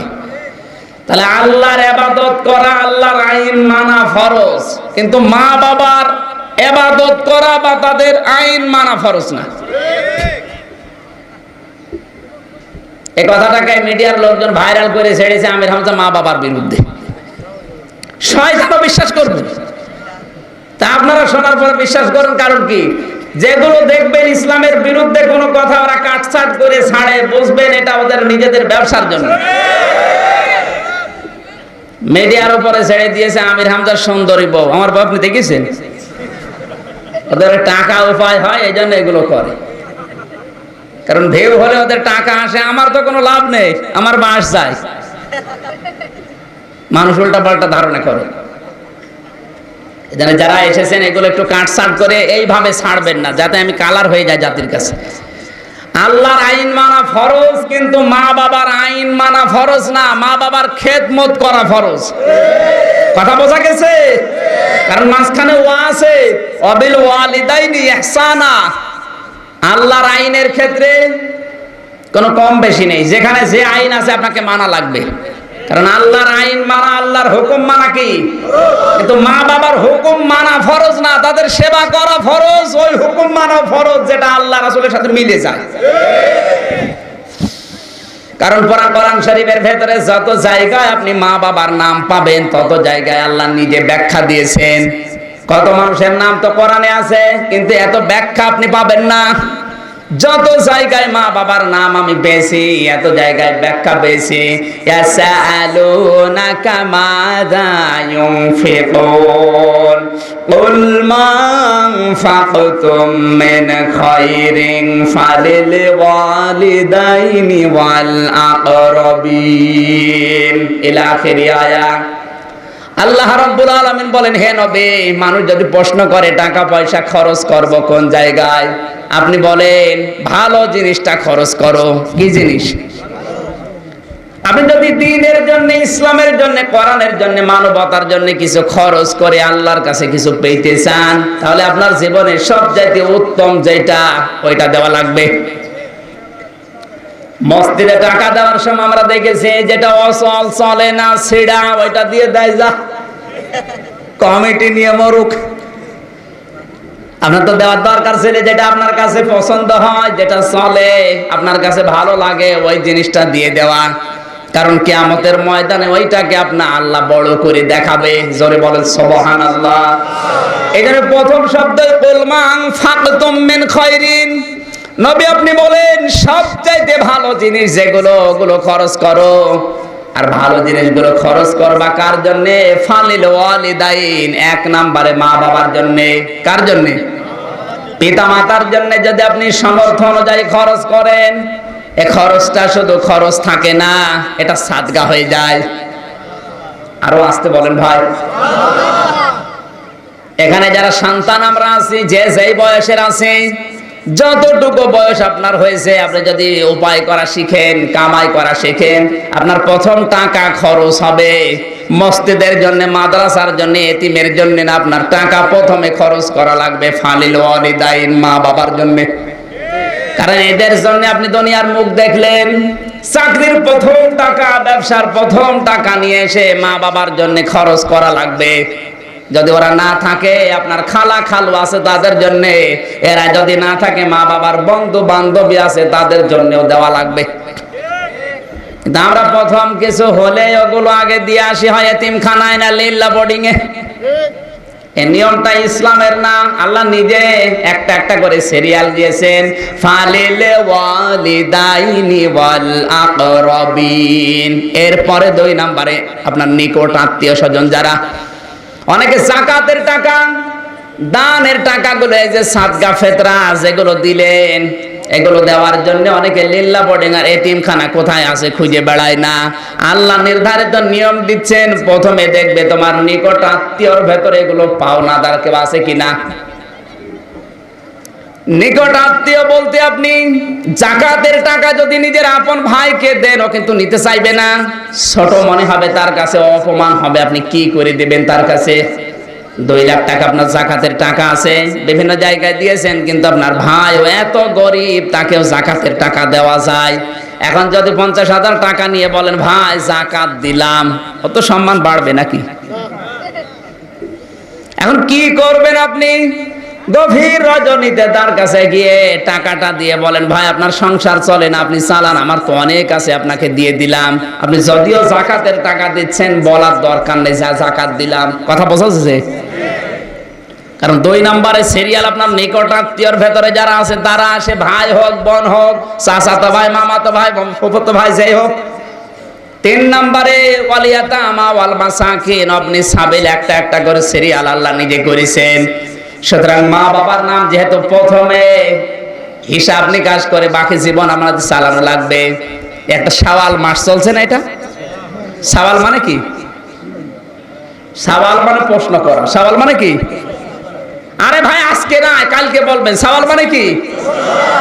কি প্রশ্ন করবেন এই মাস আসলে? খালি হুজুর দেখলে প্রশ্ন করবেন, হুজুর পান খাওয়ার দোয়া বলেন, ফেরাউনের নানির নাম কি, এরকম প্রশ্ন করবেন? কি প্রশ্ন? শাওয়াল মাস আসে আপনার জীবনের পর প্রশ্ন করার জন্য। আপনি পেছনের জীবনে 50 বছরকে প্রশ্ন করে দেখেন তো আপনি আসলে জান্নাত পাবেন কিনা। এর নাম শাওয়াল মাস। আমি আমির হামজা, 26 বছর বয়স এখন। শাওয়াল মাস আসার পরে আমার হিসাব হচ্ছে এই 26 বছরকে প্রশ্ন করা, আমি জান্নাত পাবো তো? কারণ কারো কাছে জিজ্ঞাসা করা লাগবে না। আমার জীবনের এই 26 বছরের কাছে প্রশ্ন করলেই বলে দেবে আমি জান্নাতি না জাহান্নামী। কথা বলেন ঠিক কিনা? মাওলানা মুস্তাফা কারো কাছে জিজ্ঞাসা করাও লাগবে না। 50 বছর বয়সে উনি যদি জিজ্ঞাসা করে, হে আমার হায়াত, আমি কি জান্নাত পাবো না জাহান্নাম পাবো, হায়াতি বলে দেবে। এর নাম সওয়াল মাস। এ এসেছিল, চলেও যাচ্ছে একটা একটা করে। আমাদের তো এসব প্রশ্ন নেই। এমন প্রশ্ন করে হুজুরের বাবাও যেন না জানে। তোর দরকার কি? ফেরাউনের নানির নাম কি তোর দরকার আছে? তোর দরকার জীবনের কাছে প্রশ্ন কর, কি পেয়েছিস আর কি পাওয়ার দরকার ছিল। আমার অনেকে সাক্ষী রোজা 6টা রেখে শেষ করে দেয় না, শুধু 6টা রোজা সাক্ষী রেখে শেষ করে দেওয়ার জন্য আসে না। জীবনের কাছে বিশাল প্রশ্ন যে আমি কি পেয়েছি আর কি পাওয়ার দরকার ছিল। আমি কথা বোঝাতে পারলাম? আমার বন্ধুগণ, সুতরাং মা বাবা যাদের আছে প্রশ্ন করে একটু দেখেন তো, তাদের খেদমত করে আপনি খুশি করতে পেরেছেন কিনা। এখানে একটা কথা বলারই দরকার। আমরা অনেকেই চেষ্টাও করি, চাইও মা বাবা যেন খুশি থাকে, কিন্তু পারি না। অধিকাংশ পরিবারে মা বাবার জন্যে স্ত্রী আর স্ত্রীর মা আর বড় বোনের কারণে। রমজান মাসে মেহেরপুর থেকে একটা লোক এসেছিল, উনি থাকে রিয়াদে। দেশে বেড়াতে এসে আমার বাড়িতে গেল। জিজ্ঞাসা করলাম কি, যে দেখছি কাঁদতেছে। কাঁদেন কেন? চোখ মুখ দেখে বোঝা যাচ্ছে অনেক দুঃখ। বলছিলাম সে রিয়াদ থেকে এসেছি সৌদি আরবে, আজ 18 বছর আছি। আপনার ওয়াজ শোনার পরে একটা জিনিস বুঝেছি, বাড়ি আসার পরে আমার স্ত্রীর সমস্যা এই, শ্বশুর বাড়ি থেকে কেউ আসলে খরচ করতে বললে আমি করি, আনন্দ পাই। কিন্তু আমার মা বাবা, আমার বোন, আমার ভাই, এরা যদি কেউ আসে, এদের জন্য কিছু করলেই মন খারাপ করে। এই জন্য আমার পরিবারের শান্তি নেই। আপনি একটু কিছু করিয়ে দিন, তা আমি কি করে দেব? কারণ শুধু তো ওর পরিবারে না, ওইটা সবার পরিবারে। এই কথা বলেন না কেন? এরকম বউ আছে না নেই? কার বউ এরকম? হাত তোলেন তো। এই যে একজন 2 হাত তুলেছে, ওর বউ 2টা, 4টে বউ। তো পুরা শূন্য দাদাই করেছে না। হাসির করা কিনা? ওই লোকটা কাঁদছিল আর আপনি হাসতেছে। এইরকম পরিবার দেশে নওগাঁ জেলায় আছে না নেই? এখানে যদি আমরা 100 জনের ভেতরে জরিপ চালাই, বিবাহিত পরিবারে 100 জনের 99টা পরিবারে আমার মনে হয় এই সমস্যায় আছে। আর এই কারণে সন্তানগুলো চায় না তার মা বাবা আলাদা হয়ে যাক, কিন্তু স্ত্রীর কারণে আলাদা করে দিতে বাধ্য হয়। কারা কারা মা বাপ থেকে আলাদা একটু হাত তুলে দেখান তো ভাই। এলাকায় বিয়ে শাদী বন্ধ হয়ে গেছে না? ভয় কিসের? এটা রেকর্ড হচ্ছে, কালকে আপনাকে দেখানো হবে। তাম দুনিয়ার মানুষ দেখবে যে নওগাঁর মান্দায় মা বাপ থেকে আলাদা হয়ে গেছে। শুধু মা বাপ যারা বসে আছে ওরা তো বগল বাজাচ্ছে যে কাজ আজ হচ্ছে, আমির হামজা আরো বেঁচে থাক। আপনারা ধোয়া তুলসী পাতা, ঝামেলা আপনারও আছে। এখানে অনেক মা বাবা বসে আছে, নিজের মেয়েকে যেভাবে দেখে পুত্র বধূকে ওই নজরে দেখে না। নিজের মেয়ে কাজ জানে না, কাজ শিখিয়ে দেয়, দোষ করে ভুল করলে মাফ করে দেয়। আর অন্যের একটা মেয়ে এসেছে নতুন, সব কিছুই নতুন, ওর সংসার ওর কাছে নতুন, আপনারা তার কাছে নতুন। কিন্তু একটু যদি ভুল করে, ওই যে আগেই দোষ আছে, যৌতুকে টাকা দেয়নি ওই দোষ। আর গরিবের মেয়ে অথবা চেহারা খারাপ, এই চারিদিক থেকে সব দোষগুলো। এখন কোন কাজ যদি একটু ভুল হয়, পান থেকে চোন খসলে আগে গালিগালাজ করে, ছেলের কানে কানে তুলে দেয়। এরকম মা বাবাও আছে না নেই? এরকম মা বাবা আছেন কারা? হাত তোলেন তো, বুকে সাহস নিয়ে দেখি। কই? তাহলে এই এলাকায় আর এই ওয়াজ করে করবো কি? এই যে একজন আছে, কি আপনার সমস্যা কি? ওই সমস্যা, এদিকে আসেন না। আমি আপনার হাসেন কোন কারণে? ওই লোকটা এমনিতেই হাত তোলেনি। জ্বালা আছে, অবশ্যই জ্বালা আছে। আমি যেমন জ্বালায় পড়ে 2 লাইন গজল বললাম, ওই লোকটারও জ্বালা আছে। শুধু উনি একা না, হাজারো মানুষ এখানে বসে আছে যাদের পরিবারে ঠিক এইটা চলছে। সম্মানিতা মা বোনেরা, মাত্র কয়েকদিনের এই দুনিয়াতে আপনি এই অশান্তিগুলো করছেন। আপনার কারণে যদি এই 22, 23, 25, 30 বছর পর্যন্ত একে মানুষ করার পরেও বউনি আপনাকে নিয়ে আলাদা হয়ে যায় ভালো খাওয়ার জন্য, আপনার সন্তান তো বিয়ের পরে 2 বছরও টেকবে না 2 দিনে আলাদা হওয়ার জন্য আন্দোলন চালাবে। কারণ ছোট কাটায় নিলে বড় কাটায় ধার শোধ দেওয়া লাগে। আশা করছি মা বোন যারা এসেছেন রমজানের পরে শাওয়াল মাস, এই শাওয়ালে নিজেকে প্রশ্ন করে আপনি সংশোধন হবেন। আল্লাহ তুমি তৌফিক দাও, জোরে বলেন আমিন। আর সন্তান হিসাবে আমরা যারা আছি, স্ত্রী যদি চলেও যায়, সন্তান হয়ে গেছে তাতে কি হয়েছে, ও যদি চলেও যায় মা বাবাকে নারাজ করতে বলে করা যাবে না। সিদ্ধান্তে আপনি অটল থাকেন, দেখেন ও এমনি সংশোধন হবে। যদি না হয় ও ছাতা চলে যায় যাক, আপনার বউর অভাব হবে না। এই তো হচ্ছে, ও আজ মনে হয় কাজে লাগবে কালকে থেকে, তাই এবার আমার বউ পিটাবেন না। কারণ এগুলো তো এমনিতেই হয়নি, এই যে সিরিয়াল গুলো দেখে দেখে বউগুলো হয়ে গেছে সব নন্দিনীর মতো। এখন আপনি একবারে যদি শাসন করতে চান ছাতা আবার ছিঁড়ে যাবে, কারণ মহিলাদের আল্লাহ তৈরি করেছে বাঁকা হাড় দিয়ে। ও যেভাবে চলতে চান ওইভাবে চলেই ওর থেকে কাজ নেওয়া লাগবে। বেশি সোজা করতে যাবেন ও ছাতা ভেঙে যাবে, ফাঁকা সার তাহা হাদিস। আমার মা বোনেরা, এখানে যারা আমরা শ্বশুর শাশুড়ি বসে আছি, বিশেষ করে তাদের উচিত হবে এই মেয়েটা যখন আসবে আপনার পুত্রবধূকে নিজের মেয়ের মতো আচরণ করে তাকে মানিয়ে নেওয়া। আর সন্তান যারা আমরা আছি, আমাদের উচিত হচ্ছে, যেহেতু এটা ইবাদত, আমার আল্লাহর নির্দেশ, আল্লাহ রাব্বুল আলামিন জানিয়েছেন আমার ইবাদত করার পরে, আমার আইন মানার পরে মা আর বাবা যাদের বেঁচে আছে এদের সাথে ভালো ব্যবহার করা লাগবে। এদের যদি একজন হয় অথবা 2 জন হয়, ইম্মা ইয়াবলুগান্না ইনদাকাল কিবারা আহাদুহুমা আও কিলাহুমা ফালা তাকুল লাহুমা উফফিন ওয়ালা তানহারহুমা ওয়া কুল লাহুমা কাওলান কারীমা। আল্লাহ আয়াতগুলো যেন আমাদের জীবনে মেনে নেওয়ার তৌফিক দেন, জোরে বলেন আমিন। সুতরাং মা বাবা যারা পেয়েছিলেন, আমরা যারা পেয়েছি, খেদমত করতে খুশি করতে পারি না। রমজান মাস চলে এসেছিল,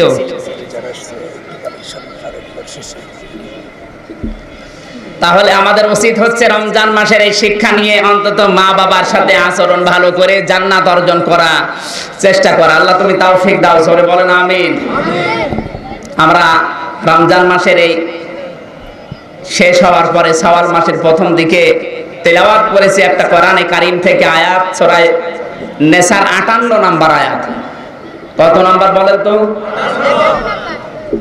আমি প্রথমে বলেছি এটা রাজনৈতিক আয়াত, কিন্তু না, আমরা সচরাচর যে সমস্ত কথাগুলো শুনি এই কথাগুলো শুধু এর ভেতরে নেই, কিছু গুরুত্বপূর্ণ তথ্য আয়াতে আল্লাহ আমাদেরকে দিতে চেয়েছেন। দেখি কোরআন থেকে আমরা একটু চেষ্টা করে নেওয়ার।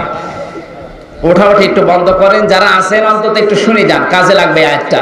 জবান ছেড়ে আগে একবার পড়েন কোরআনের সোনালী আয়াত। আউযু বিল্লাহি মিনাশ শাইতানির রাজিম, বিসমিল্লাহির রহমানির রহিম।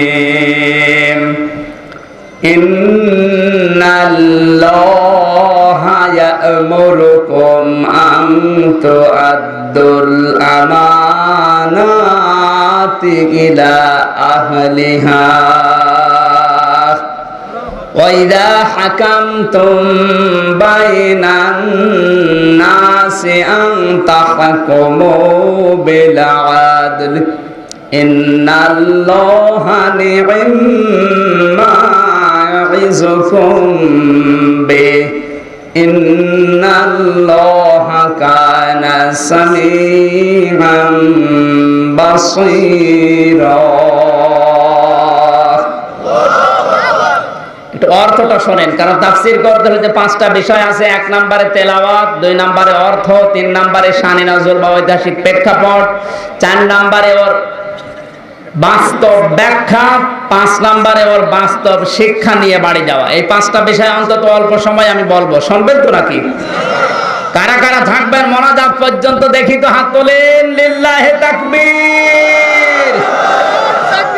আল্লাহ যেন কোরআনের জন্য কবুল করেন, আমিন। আল্লাহ পাক বলেন ইন্নাল্লাহা, অবশ্যই আমি আল্লাহ, ইয়া'মুরুকুম, তোমাদেরকে আদেশ করছি। তোমাকে না তোমাদেরকে? এই তোমাদেরকে বলতে আমরা আছি না নেই? আন তুআদ্দুল আমানাতি ইলা আহলিহা, বহু বচন দিন।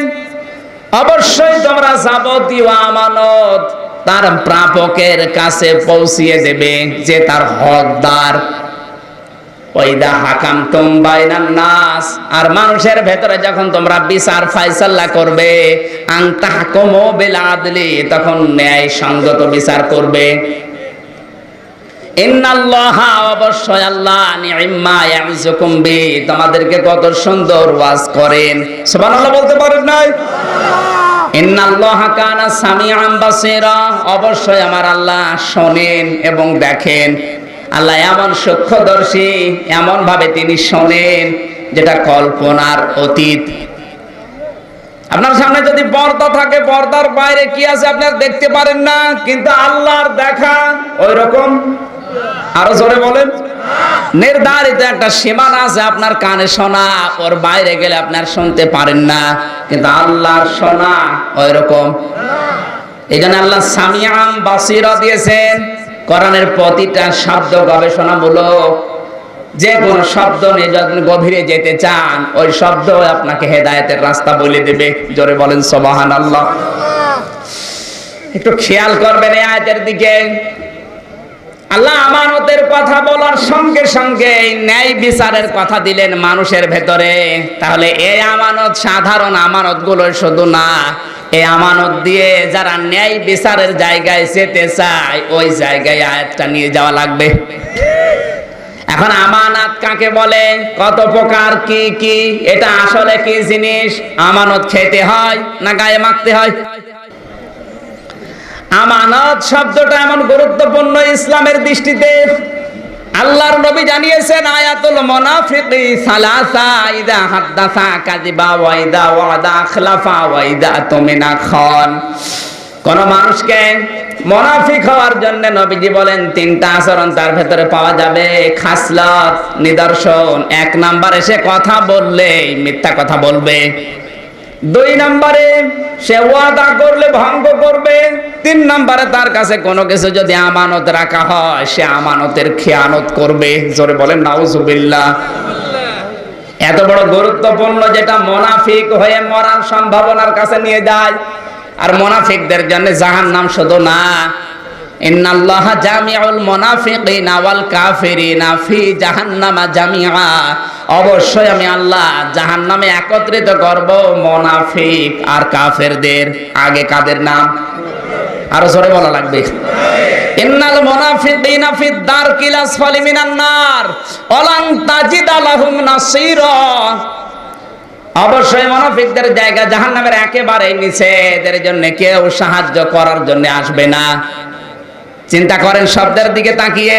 অন্যান্য মানুষের ক্ষেত্রে কিন্তু এই কথা নেই যে ওরা মারা গেলে, জাহান্নামে গেলে সাহায্যের জন্য কেউ যাবে না, এরকম কথা নেই। কিন্তু মুনাফিকদের বিরুদ্ধে ডাইরেক্ট আল্লাহ সূরা নিসায় আয়াত দিলেন, ওয়ালান তাজিদা লাহুম নাসীরা, তারা সাহায্যকারী কাউকে পাবে না। লাং তাজিদা দিয়েছেন। সুতরাং মুনাফিক হয়ে যদি কেউ মারা যায় আমানতের খেয়ানত করে, সে জাহান্নামে যাবে, মাস্ট বি। শুধু জাহান্নামে না, জাহান্নামের একেবারে নিচে যাবে, আর সাহায্য করার জন্য কাউকে পাবে না। এখন আসুন দেখি, যেটার দ্বারা মানুষ মুনাফিক হয়ে মরে যাওয়ার সম্ভাবনা বেশি, আসলে আমাদের ভেতরে ওই গুণ আবার আছে কিনা। আমানত, এখানে আল্লাহ যেহেতু 1 বছর না দিয়ে বহু বছর দিয়েছেন, আসলে আমানতটা কি, কাকে দেওয়া লাগবে, তার আসলে প্রাপক কে, হকদার আসলে কে। এটা কাবা শরীফের চাবি সংক্রান্ত একটা বিষয় আল্লাহ আলোচনা করেছেন। ওই জায়গায় আল্লাহ রাব্বুল আলামিন শুধু কাবার চাবি কাকে দেবেন, তার হকদারকে, এটা বলার উদ্দেশ্য না। তাহলে ওই পর্যন্ত আয়াত শেষ করে দিতেন। যেহেতু কিয়ামত পর্যন্ত আয়াতটা থাকবে, আমি পড়া কোরআন শরীফ গবেষণার ভেতরে পেয়েছি আমানত প্রধানত 9 প্রকার। কয় প্রকার? আরো জোরে বলেন। এই আমানত গুলো যদি মানুষের বাস্তব জীবনে, প্র্যাকটিক্যাল লাইফে সেট করতে না পারে, তাহলে ওই লোকটা মুনাফিক হয়ে মরে যাওয়ার সম্ভাবনা আছে। দেখি আমরা একটু আমাদের জীবনে মিলাই। এক নম্বর, আপনার জীবনে আমানত আছে, আপনার কথার আমানত আছে। আপনি কথা বলবেন হিসাব নিকাশ করে, কারণে কথাগুলো রেকর্ড হয়। নাহানু আকরাবু ইলাইহি মিন হাবলিল ওয়ারিদ মা ইয়ালফিজু মিন কাউলিন ইল্লা লাদাইহি রাকীবুন আতীদ। মানুষ এমন কোন কথা বলে না যে কথা দুই কাঁধে বসে ফেরেশতারা রেকর্ড করে রাখে না। সুতরাং আপনার এই কথার আমানত। আপনি কথা বললে হিসাব নিকাশ করে বলবেন। মিডিয়াগুলো পক্ষে আছে, ক্ষমতা আছে, পাওয়ার আছে, সরকার আপনার পক্ষে, এই জন্য আপনি মুখে যা আসে তাই বলে যাবেন না। হিসাব নিকাশ করে কথা বলা লাগবে, এটা আমানত। এই আমানতটা বাংলাদেশে 100% পালন হচ্ছে নাকি? এই আমানতটাই পালন বেশি, সবচাইতে কম হয়। এই জন্যই তো এত ঝামেলা আছে। আমরা এই আমানতটা যতক্ষণ পর্যন্ত ঠিক না হবে ততক্ষণ আপনি শান্ত হতে পারবেন না। আমি সহ যারা এসেছি অন্তত কথা হিসাব নিকাশ করে বলা লাগবে, কারণ কিয়ামতে নবীজির সুপারিশ পাওয়ার ক্ষেত্রে এটা কার্যকারী ভূমিকা পালন করবে। ইয়াউমা ইযিল্লা তানফাউ শাফাআতু ইল্লা মান আযিনা লাহুর রহমান ওয়া রাদিয়া লাহু কাওলা। সূরা তাহার 109 নম্বর আয়াতে আছে। সেই দিন সুপারিশ নবীজি তাদের জন্যই করবেন, আল্লাহ যার জন্য করার অনুমতি দেবেন, আর যার কথা শুনতে আল্লাহ রাজি থাকবেন। আপনার কথা শুনতে আল্লাহকে আগে রাজি থাকা লাগবে, তারপরে যদি আপনি কারোর জন্য সুপারিশ করেন কাজে লাগবে। আপনার কথা শুনতে আল্লাহ রাজি না দিয়ে আপনি কারোর জন্য সুপারিশ করছেন। যারা মস্তানি করে, চাঁদাবাজি করে, সন্ত্রাসী যারা উল্টা পাল্টা জীবন চালায়, যাদের দেখলে ছেলেপিলেরা পানি খায়, ভয় পায়, মানুষ আতঙ্কে থাকে, তাদেরও কিন্তু আমানত আছে। কথাটা যদিও নতুন মনে হচ্ছে যে মস্তানদের আবার আমানত কি? সবাইকে আল্লাহ পাওয়ার দেয়নি, সবার চেহারা দেখলে মানুষ ভয়ও পায় না। হযরত ওমরকে দেখলে শয়তান পর্যন্ত ভয় পেত। কথা বলেন না কেন? আপনাকে যদি ওই রকম কিছু দেয়, ভালো মানুষও আপনাকে দেখলে ভয় থাকে, আতঙ্কে থাকে, খারাপ মানুষও আপনার নাম শুনলে ভয় পায়। সুতরাং এটা একটা আলাদা কোয়ালিটি আপনাকে আল্লাহ যখন দিয়েছে, এটা আপনি কাজে লাগাবেন কি করে? এটা রেকর্ড হচ্ছে ভিডিওর মাধ্যমে, কালকে সারা দুনিয়ায় ছড়াবে। আজ এই নওগাঁর মাটি থেকে ওদার্ত কণ্ঠ দিয়ে, দারাজ কণ্ঠ দিয়ে জানাচ্ছে যারা মস্তান তাদের আমানতটা কি। বিশ্ব নবীও নিজে আমানতটা পালন করেছিলেন। এক এতিম বাচ্চা এসে রাসূলের কাছে কাঁদে, হে রাসূল, আবু জেহেল আমার সম্পদগুলো দেয় না। আমার বাবা ছোটবেলায় তার কাছে আমানত রেখেছিল, বলেছে বড় হলে দিয়ে দেবে, কিন্তু এখন চাইতে গেছে আমারে দেয় না। নবীজি তার হাত ধরে নিয়ে গেলেন, ডাক দিলেন, চাচা বাড়িতে আছেন? বলে হ্যাঁ। বেরিয়ে আসেন। বাইরে যখন এসেছে নবীজি বললেন, চাচা এই বালক এর বাবা ছোট্টবেলায় আপনাকে এই সম্পদগুলো আমানত রেখেছিল আপনার কাছে, বড় হলে দেওয়ার কথা, আপনি দেন না কেন? দিয়ে দেন। আবু জেহেল বলে, ভাতিজা দাঁড়াও, আমি সম্পদগুলো সব নিয়ে আসি। টাকা পয়সাগুলো সব নিয়ে এসে লোকটার হাতে তুলে দিয়ে ছেলেটা যখন চলে যাচ্ছে, আবু জেহেলের সাঙ্গ যারা ছিল এসে বলে, নেতা মোহাম্মদ এসে টাকা পয়সা চেয়েছে, আপনি দিয়ে দিলেন, একটু উচ্চবাচ্য করলেন না, আমাদেরকে একটু কিছু বলতে পারলেন না? আবু জেহেল বলে, দেখো আমি যা দেখি তোমরা দেখো না। আমি তাকিয়ে দেখলাম মোহাম্মদ যখন এসে বলেছে চাচাই বালকের সম্পদগুলো দিয়ে দেন, আমি তাকিয়ে দেখি মোহাম্মদ একা না, ওর দুই দিকে দুইটা বাঘ হা করে আছে। আমি যদি একটু উসবিস করি, যদি দিতে না চাই, তাহলে আমার মনে হচ্ছিল বাঘ আমাকে এখনই খেয়ে ফেলবে। এখন এই বাঘ কোন বাঘ? এটা বাঘ ছিলেন, এটা ফেরেশতা। এটা কি বুঝলেন এখান থেকে মস্তান যারা? সত্যের পক্ষে, অসহায় মানুষের পক্ষে যদি কেউ দাঁড়াতে পারে, অবস্থান নিতে পারে, আমার আল্লাহ এখনো তাকে সাহায্য করার জন্য ওইরকম কুদরত দেখাবে। আমার মনে হয় নবীজি ওই সময় যদি বলতেন, বালক তোমার টাকা আমি আদায় করে দিতে পারি, কিন্তু পার্সেন্টেজ 50% দেওয়া লাগবে, ও দিতে বাধ্য ছিল, কারণ ও তো আদায় করতে পারছিল না। আজ যদি ওইরকম কোন মস্তানের কাছে যে বলা হয় যে অমকের কাছে টাকা পেতাম, দেয় না, আপনি একটু আদায় করে দেন, আগেই বলবে কয় টাকা দিবা, তুমি মস্তানি করো, এই তোমার আমানত। তোমাকে আল্লাহ মস্তান বানিয়েছে, শক্তি দিয়েছে, পাওয়ার দিয়েছে, এটা কাজে লাগাও মানবতার জন্য। 10 বছর 20 বছর পরে হয়তো তুমি থাকবে না, তোমার নাম থাকবে ইতিহাসের পাতায় যে এরকম একটা মস্তান নওগাঁয় ছিল। কথা বলেন, এরকম মস্তান আছে? আছে।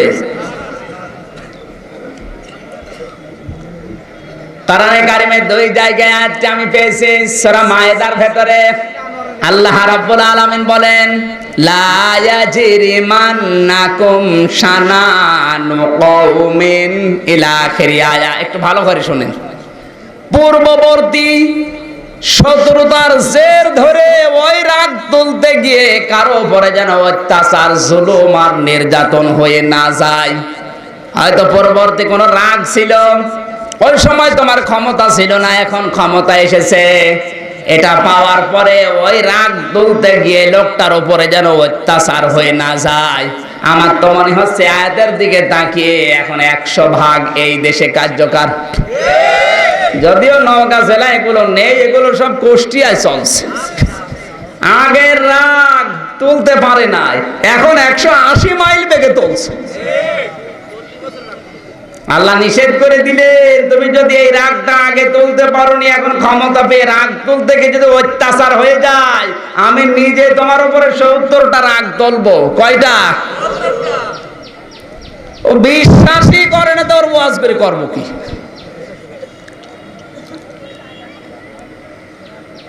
কথার যেমন আমানত আছে, এই আয়াতটা আসলে তাফসিরে মারিফুল কোরআনে স্পষ্ট আমানত শব্দের ব্যাখ্যায় আল্লামা শফি লিখেছেন রায়, ভোট, সমর্থন। এখন যদি বলেন ভোট, এই কথা কোথায় আছে কোরআনে দেখান, আপনি তাফসিরে মারিফুল কোরআন নিয়ে আসেন, ভোট বাংলায় লেখা আছে ভয়কাট্য রয়াকার অন্তুস্ত, সমর্থন বাংলায় লেখা আছে। কেন এটা দিলেন এবার তাকান। আমি কারো নিচে নামবো না, মানে আপনি বোঝেন না, তারপরও নামতে দেন না। সূরা নিসা 5 নাম্বার পারা 10 নাম্বার পৃষ্ঠার 10 নাম্বার লাইনের 85 নাম্বার আয়াত। যাদের মগজ আছে, বিবেক আছে, একটু ভালো করে শোনেন।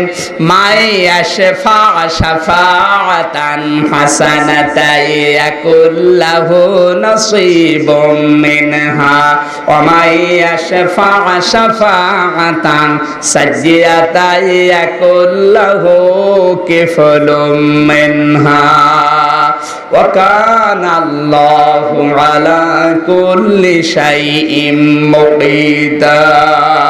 জোরে বলেন আল্লাহু আকবার। আমি যতগুলো তাফসীরে আয়াতের দেখেছি প্রায় 11টা মুফাসসির আল্লামা শফি সহ সবাই এক বাক্যে লিখেছেন, এই পৃথিবীতে যত প্রকার আমানত আছে, বিশেষ করে ভোটের আমানতের কথাটা বেশি পেয়েছি। কারণ এই ভোটের কথা বলার কারণে আয়াতের পরবর্তী শব্দে আল্লাহ ন্যায় বিচার করার কথা দিয়েছেন, মানুষের ভেতরে ইনসাফ কায়েম করার কথা দিয়েছেন। আর ইনসাফ কায়েম করতে পারে বিশেষ করে তারা যারা ক্ষমতায় থাকে। ক্ষমতা পাওয়ার জন্য যেমন ভোট দরকার, এখানে এমন মানুষকে আপনার রায় দেওয়া লাগবে, ভোট দেওয়া লাগবে। এই আয়াতটার সরাসরি অর্থ হবে ভোট, রায়, সমর্থন, আপনি যাই মনে করেন না কেন। যদিও মনে হচ্ছে এটা দুনিয়ার কাজ না, কিয়ামতের ময়দানে কিছু মানুষের আমল নামায় জেনার গোনা লেখা থাকবে। লোকটা যখন পড়বে ইকরা কিতাবাকা কাফা বিনাফসিকা আল-ইয়াওমা আলাইকা হাসিবা, হঠাৎ করে দেখবে জেনা, বলবে আল্লাহ তোমার ফেরেশতারা মনে হয় ভুল করেছে, কারণ আমি সারা জীবন বৈধ বউ নিয়ে সংসার করলাম। আরে কি লিখেছে, আমি নাকি জেনাখোর। আল্লাহ বলেন ফেরেশতারা তোমরা কি ভুল লিখেছো? বলে না। ওকে জিজ্ঞাসা করবে কই ফেরেশতারা? বলে না। আল্লাহ তাহলে জেনা করে কথা লেখা কারণ কি? আমি তো জেনা করিনি, আমি ছোটবেলায় বিয়ে করেছি, সারা জীবন বৈধ সংসার করলাম। আল্লাহ জবাব দিবেন বান্দা আমিও জানি তুমি জেনা করনি, তুমি জেনার পরিবেশেও যাওনি, আমি তাও জানি। কিন্তু এমন লোকটাকে রায় দিয়েছিলে যে লোকটা ক্ষমতা পাওয়ার পরে তোমার ওই ভোট পেয়ে, ক্ষমতা পেয়ে জেনার পরিবেশ কায়েম করেছিল।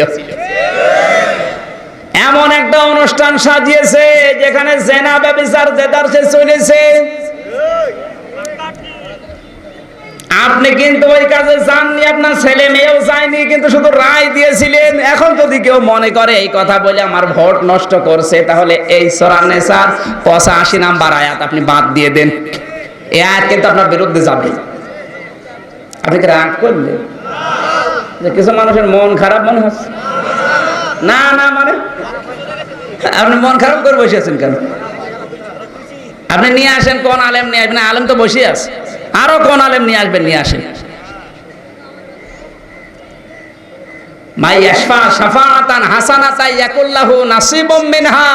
দুনিয়ায় কেউ যদি ভালো কাজের সুপারিশ করে, ও লোকটা ভালো কাজ করে যা পাবে, আপনি অংশ বিশেষ কিছু পাবেন। যদি কেউ খারাপ কাজের সুপারিশ করে, ও খারাপ কাজ করে যা হবে, আপনি সুপারিশ করে ওর অংশ বিশেষ কিছু পাবেন।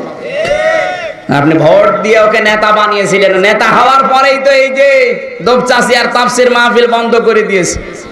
ও যদি ভোট পেয়ে নেতা না হয়, তোর বাবার ক্ষমতা ছিল ৯৬% মুসলমানের দেশে তাফসীর মাহফিল বন্ধ করে দেওয়া। এক কথা বলেন।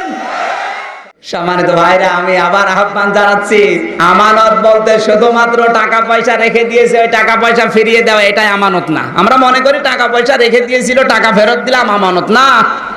আমানত ব্যাপক অর্থবোধক একটা শব্দ। আপনার ছেলে মেয়েও আমানত, আপনার বউ আমানত। বউ নিয়ে যদি সংসার করার মতো না থাকে, ওই বউ রাখা যাবে না, তালাক দেওয়া যাবে। কিন্তু আমরা যে সিস্টেমে তালাক দেয়, এর নাম তালাক না। যদি রাগ হয়, তালাক দিতে দিতে একেবারে নওগাঁ থেকে মক্কা শরীফ পর্যন্ত চলে যাচ্ছে। তো ওই তালাক তোর বাপ মা তালাক, তোর 14 বংশ তালাক, এইভাবে তো নিয়ম না। যদি ইসলামের বাইরে চলে, আপনার মন মতো না হয়, পর্দায় থাকতে না চায়, সংসার করার অযোগ্য হয়ে যায়, অশ্লীলতায় ভরপুর হয়ে যায়, তখন আপনি তাকে বাদ দিয়ে দেন। কিন্তু সিস্টেম আছে 3 তহুরে 3 তালাক দেওয়া। এক কথা বোঝেন? আমরা যেটা দিই একবারে 3 তালাক, এটা বেদাত। হ্যাঁ, যারা মহিলা এসেছেন, আপনাদের ইসলাম অনেক অধিকার দিয়েছে, তালাকের অধিকারও আছে। আপনার স্বামী যদি নপুংস হয়, অত্যাচারী হয়, জালিম হয়, পুরুষত্বহীন হয়, আপনার খাবার দাবার দিতে না চায়, আপনার ভরণ পোষণ না দেয়, এরকম কয়েক 4টা প্রকার আছে। এগুলো যদি আপনি পান, তাহলে কোর্টের মাধ্যমে তাকে বাদ দিয়ে অন্য স্বামী গ্রহণ করতে পারেন। কিন্তু আজ অন্যান্য মুসলমানের নাম নিয়ে, বিশেষ করে কমিউনিস্ট যারা, এই মানুষগুলো মহিলাদেরকে আজ 13টা সংগঠন বানিয়েছে ওরা। নারী পক্ষ, নারী স্বাধীনতা আন্দোলন, নারী মুক্তি পরিষদ, নারী বিপ্লব পরিষদ, এরকম আন্দোলন বানিয়ে বানিয়ে ওদেরকে রাস্তায় নামিয়ে ভোগ করার ব্যবস্থা করে দিচ্ছে। জোরে বলেন নাউজুবিল্লাহ। এগুলো একটা আমানত, এই আমানতটা আপনি নষ্ট করছেন। সম্মানিত ভাইরা, সবচাইতে গুরুত্বপূর্ণ যে আমানতটা এখন আমি বলবো, আপনারা রাগ করবেন না তো? জানি আমি রাগ হবে সবার, আমারও রাগ হবে, তারপরও বলা লাগবে, হক কথা যেহেতু বলবো। যারা শুনবে তারা একটু অ্যাক্টিভ হওয়া লাগবে এদিকে। কারণ আমানাতে যেহেতু বহু বচন দিয়েছেন আল্লাহ, বহু বচনটা একটু নিয়ে যায়। বিশ্বনবী আমানত পালন করেছিলেন কি দিয়ে? তার জীবন পর্যন্ত দিয়ে তিনি পালন করে দেখিয়েছেন। হিজরতের রাতে আমরা যে হাদিস পড়েছি, বিশ্বনবী মুহাম্মদ রাসূলুল্লাহকে হত্যা করার জন্য আবু জেহেল যে লোকগুলো পাঠিয়েছে, ঘরের চারিদিকে তারা দাঁড়িয়ে আছে। জিবরাইল এসে বলে, হে নবী, এখনই আপনাকে হিজরত করা লাগবে।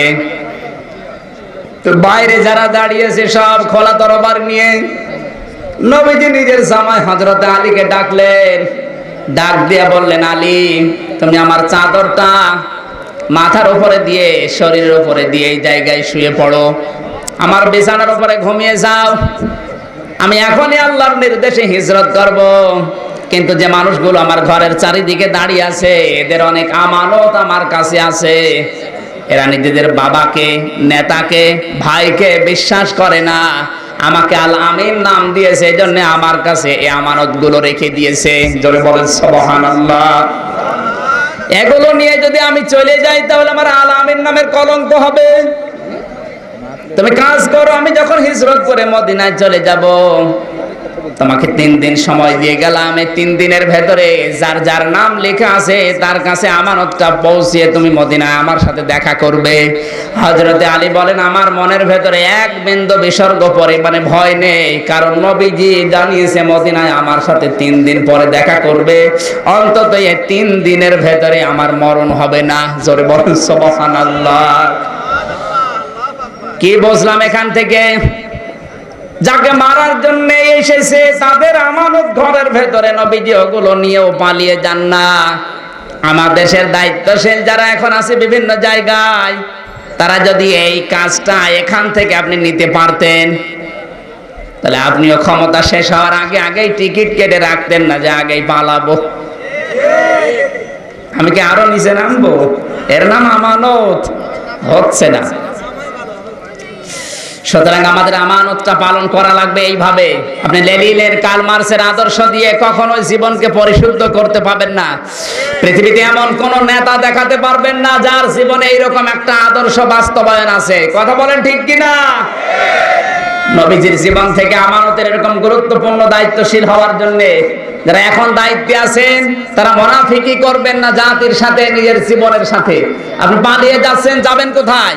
ওখানে যে আপনি কিয়ামত পর্যন্ত বেঁচে থাকতে পারবেন না। কিয়ামত পর্যন্ত আপনি বরদোয়া পাবেন বাংলা জনগণের। কথা বলেন ঠিক কিনা?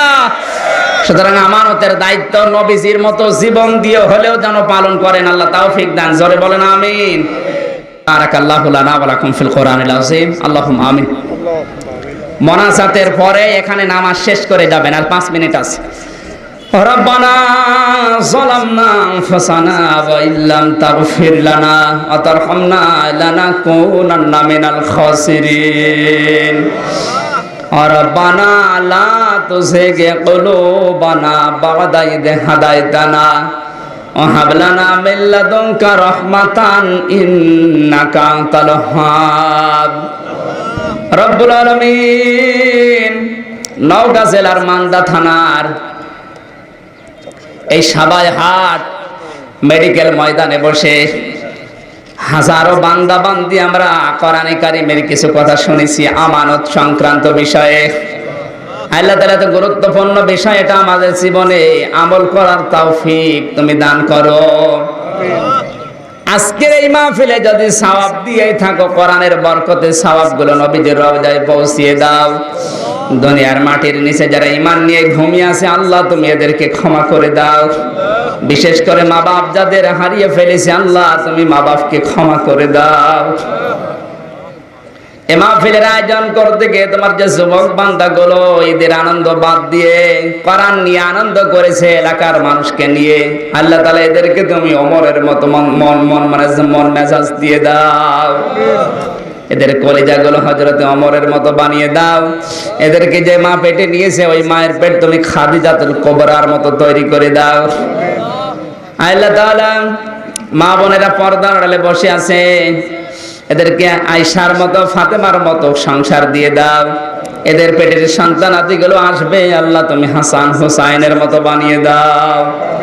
আজকের মাহফিলে যত আলেম এসেছে কবুল করো আল্লাহ তাআলা। বিশেষ করে মাওলানা হুসাইন আহমেদ, আলহাজ মাওলানা মুস্তাফা আল আমিন, হাফেজ মাওলানা আব্দুর রশিদ সহ নামনা সানা যত আলেম এখানে এসেছে, আলেমদেরকে কবুল করো আল্লাহ। তাম দুনিয়াতে রমজান পালন হয়ে গেল, কিন্তু যে শিক্ষাটা দিতে চেয়েছিলে আল ফুরকান, হক আর বাতিল যেন পার্থক্য করতে পারি, এটা আমরা নিতে পারলাম না। বাকি জীবন যতদিন আছে হক আর বাতিল পার্থক্য করে এই জীবনটা চালানোর তৌফিক দাও আল্লাহ তাআলা। হক আর বাতিল আমাদের সামনে এখন স্পষ্ট, কিন্তু দুনিয়ার স্বার্থ পেয়ে অনেকে আমরা গোপন করে রাখি। ওইরকম মন আমাদেরকে দিও না।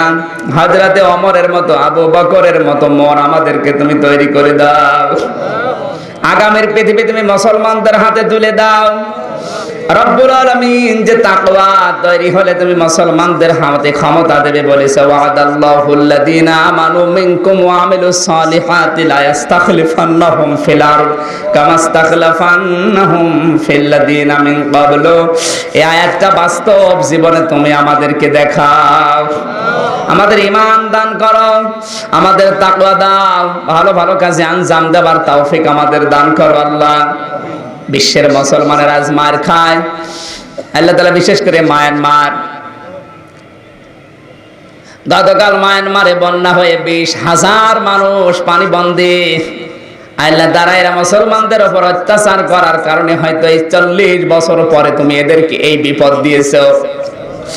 এই বিশ্বে যেখানে মুসলমানদের উপরে যারা অত্যাচার করছে, এই নেড়াবদ্ধ এই বর্বর অসভ্য জাতিদেরকে যেভাবে শাস্তি দিলে, আল্লাহ তুমি দুনিয়ায় এদেরকে ওইভাবে শাস্তি দিয়ে সংশোধন করে দাও। মুসলমানদেরকে তুমি অন্য কিছু দিয়ে মারো, আল্লাহ ইহুদি খ্রিস্টান বৌদ্ধ এদের হাতে তুমি আর মার খাইও না। আমাদেরকে তুমি কুদরতে হাত দিয়ে বাঁচাও। কোরআনের ছায়াতলে আমরা আসতে চাই, কোরআনের একটা সমাজ আমাদেরকে তুমি উপহার দাও আল্লাহ। চার চোখে যেন দেখতে পারি বাংলার এই জমিন কোরআন দিয়ে চলছে। আল্লাহুম্মা গফিরলি ওয়ারহামনি ওয়াহদিনি ওয়াফিনি ওয়ারযুকনি ইয়া রাব্বাল আলামিন। প্রধান অতিথি আমাদের মাননীয় মন্ত্রী থেকে শুরু করে যত অতিথি এখানে এসেছে আসে নাই, আল্লাহ তুমি এদের অন্তরগুলো হযরতে ওসমানের মতো বানিয়ে দাও। আগামী এই মাহফিলটা আগামীতে আরো বিশাল আকারে তুমি কবুল করো। সুবহানা রাব্বিকা রাব্বিল ইজ্জাতি আম্মা ইয়াসিফুন ওয়া সালামুন আলাল মুরসালিন।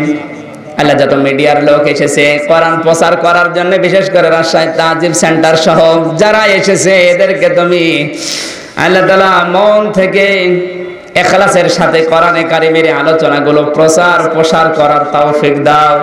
এদের ব্যবসা বাণিজ্যে তুমি হালাল রুজিতে বরকত দান করো। যত মানুষ নিজের কাজ কাম ফেলে কোরআনের জন্য ছুটে এসেছিল এদেরকে কিছু না কিছু তুমি দাও। সুবহানা রাব্বিকা রাব্বিল ইজ্জাতি আম্মা ইয়াসিফুন ওয়া সালামুন আলাল মুরসালিন আলহামদুলিল্লাহি রাব্বিল আলামিন। মরণ যেদিন আসবে আমাদের এই নাপাক জবান দিয়ে যেন তোমার এই পবিত্র কালামটা বের হয়, লা ইলাহা ইল্লাল্লাহু মুহাম্মাদুর রাসূলুল্লাহ। আসসালামু আলাইকুম ওয়া রাহমাতুল্লাহ। হাফেজ।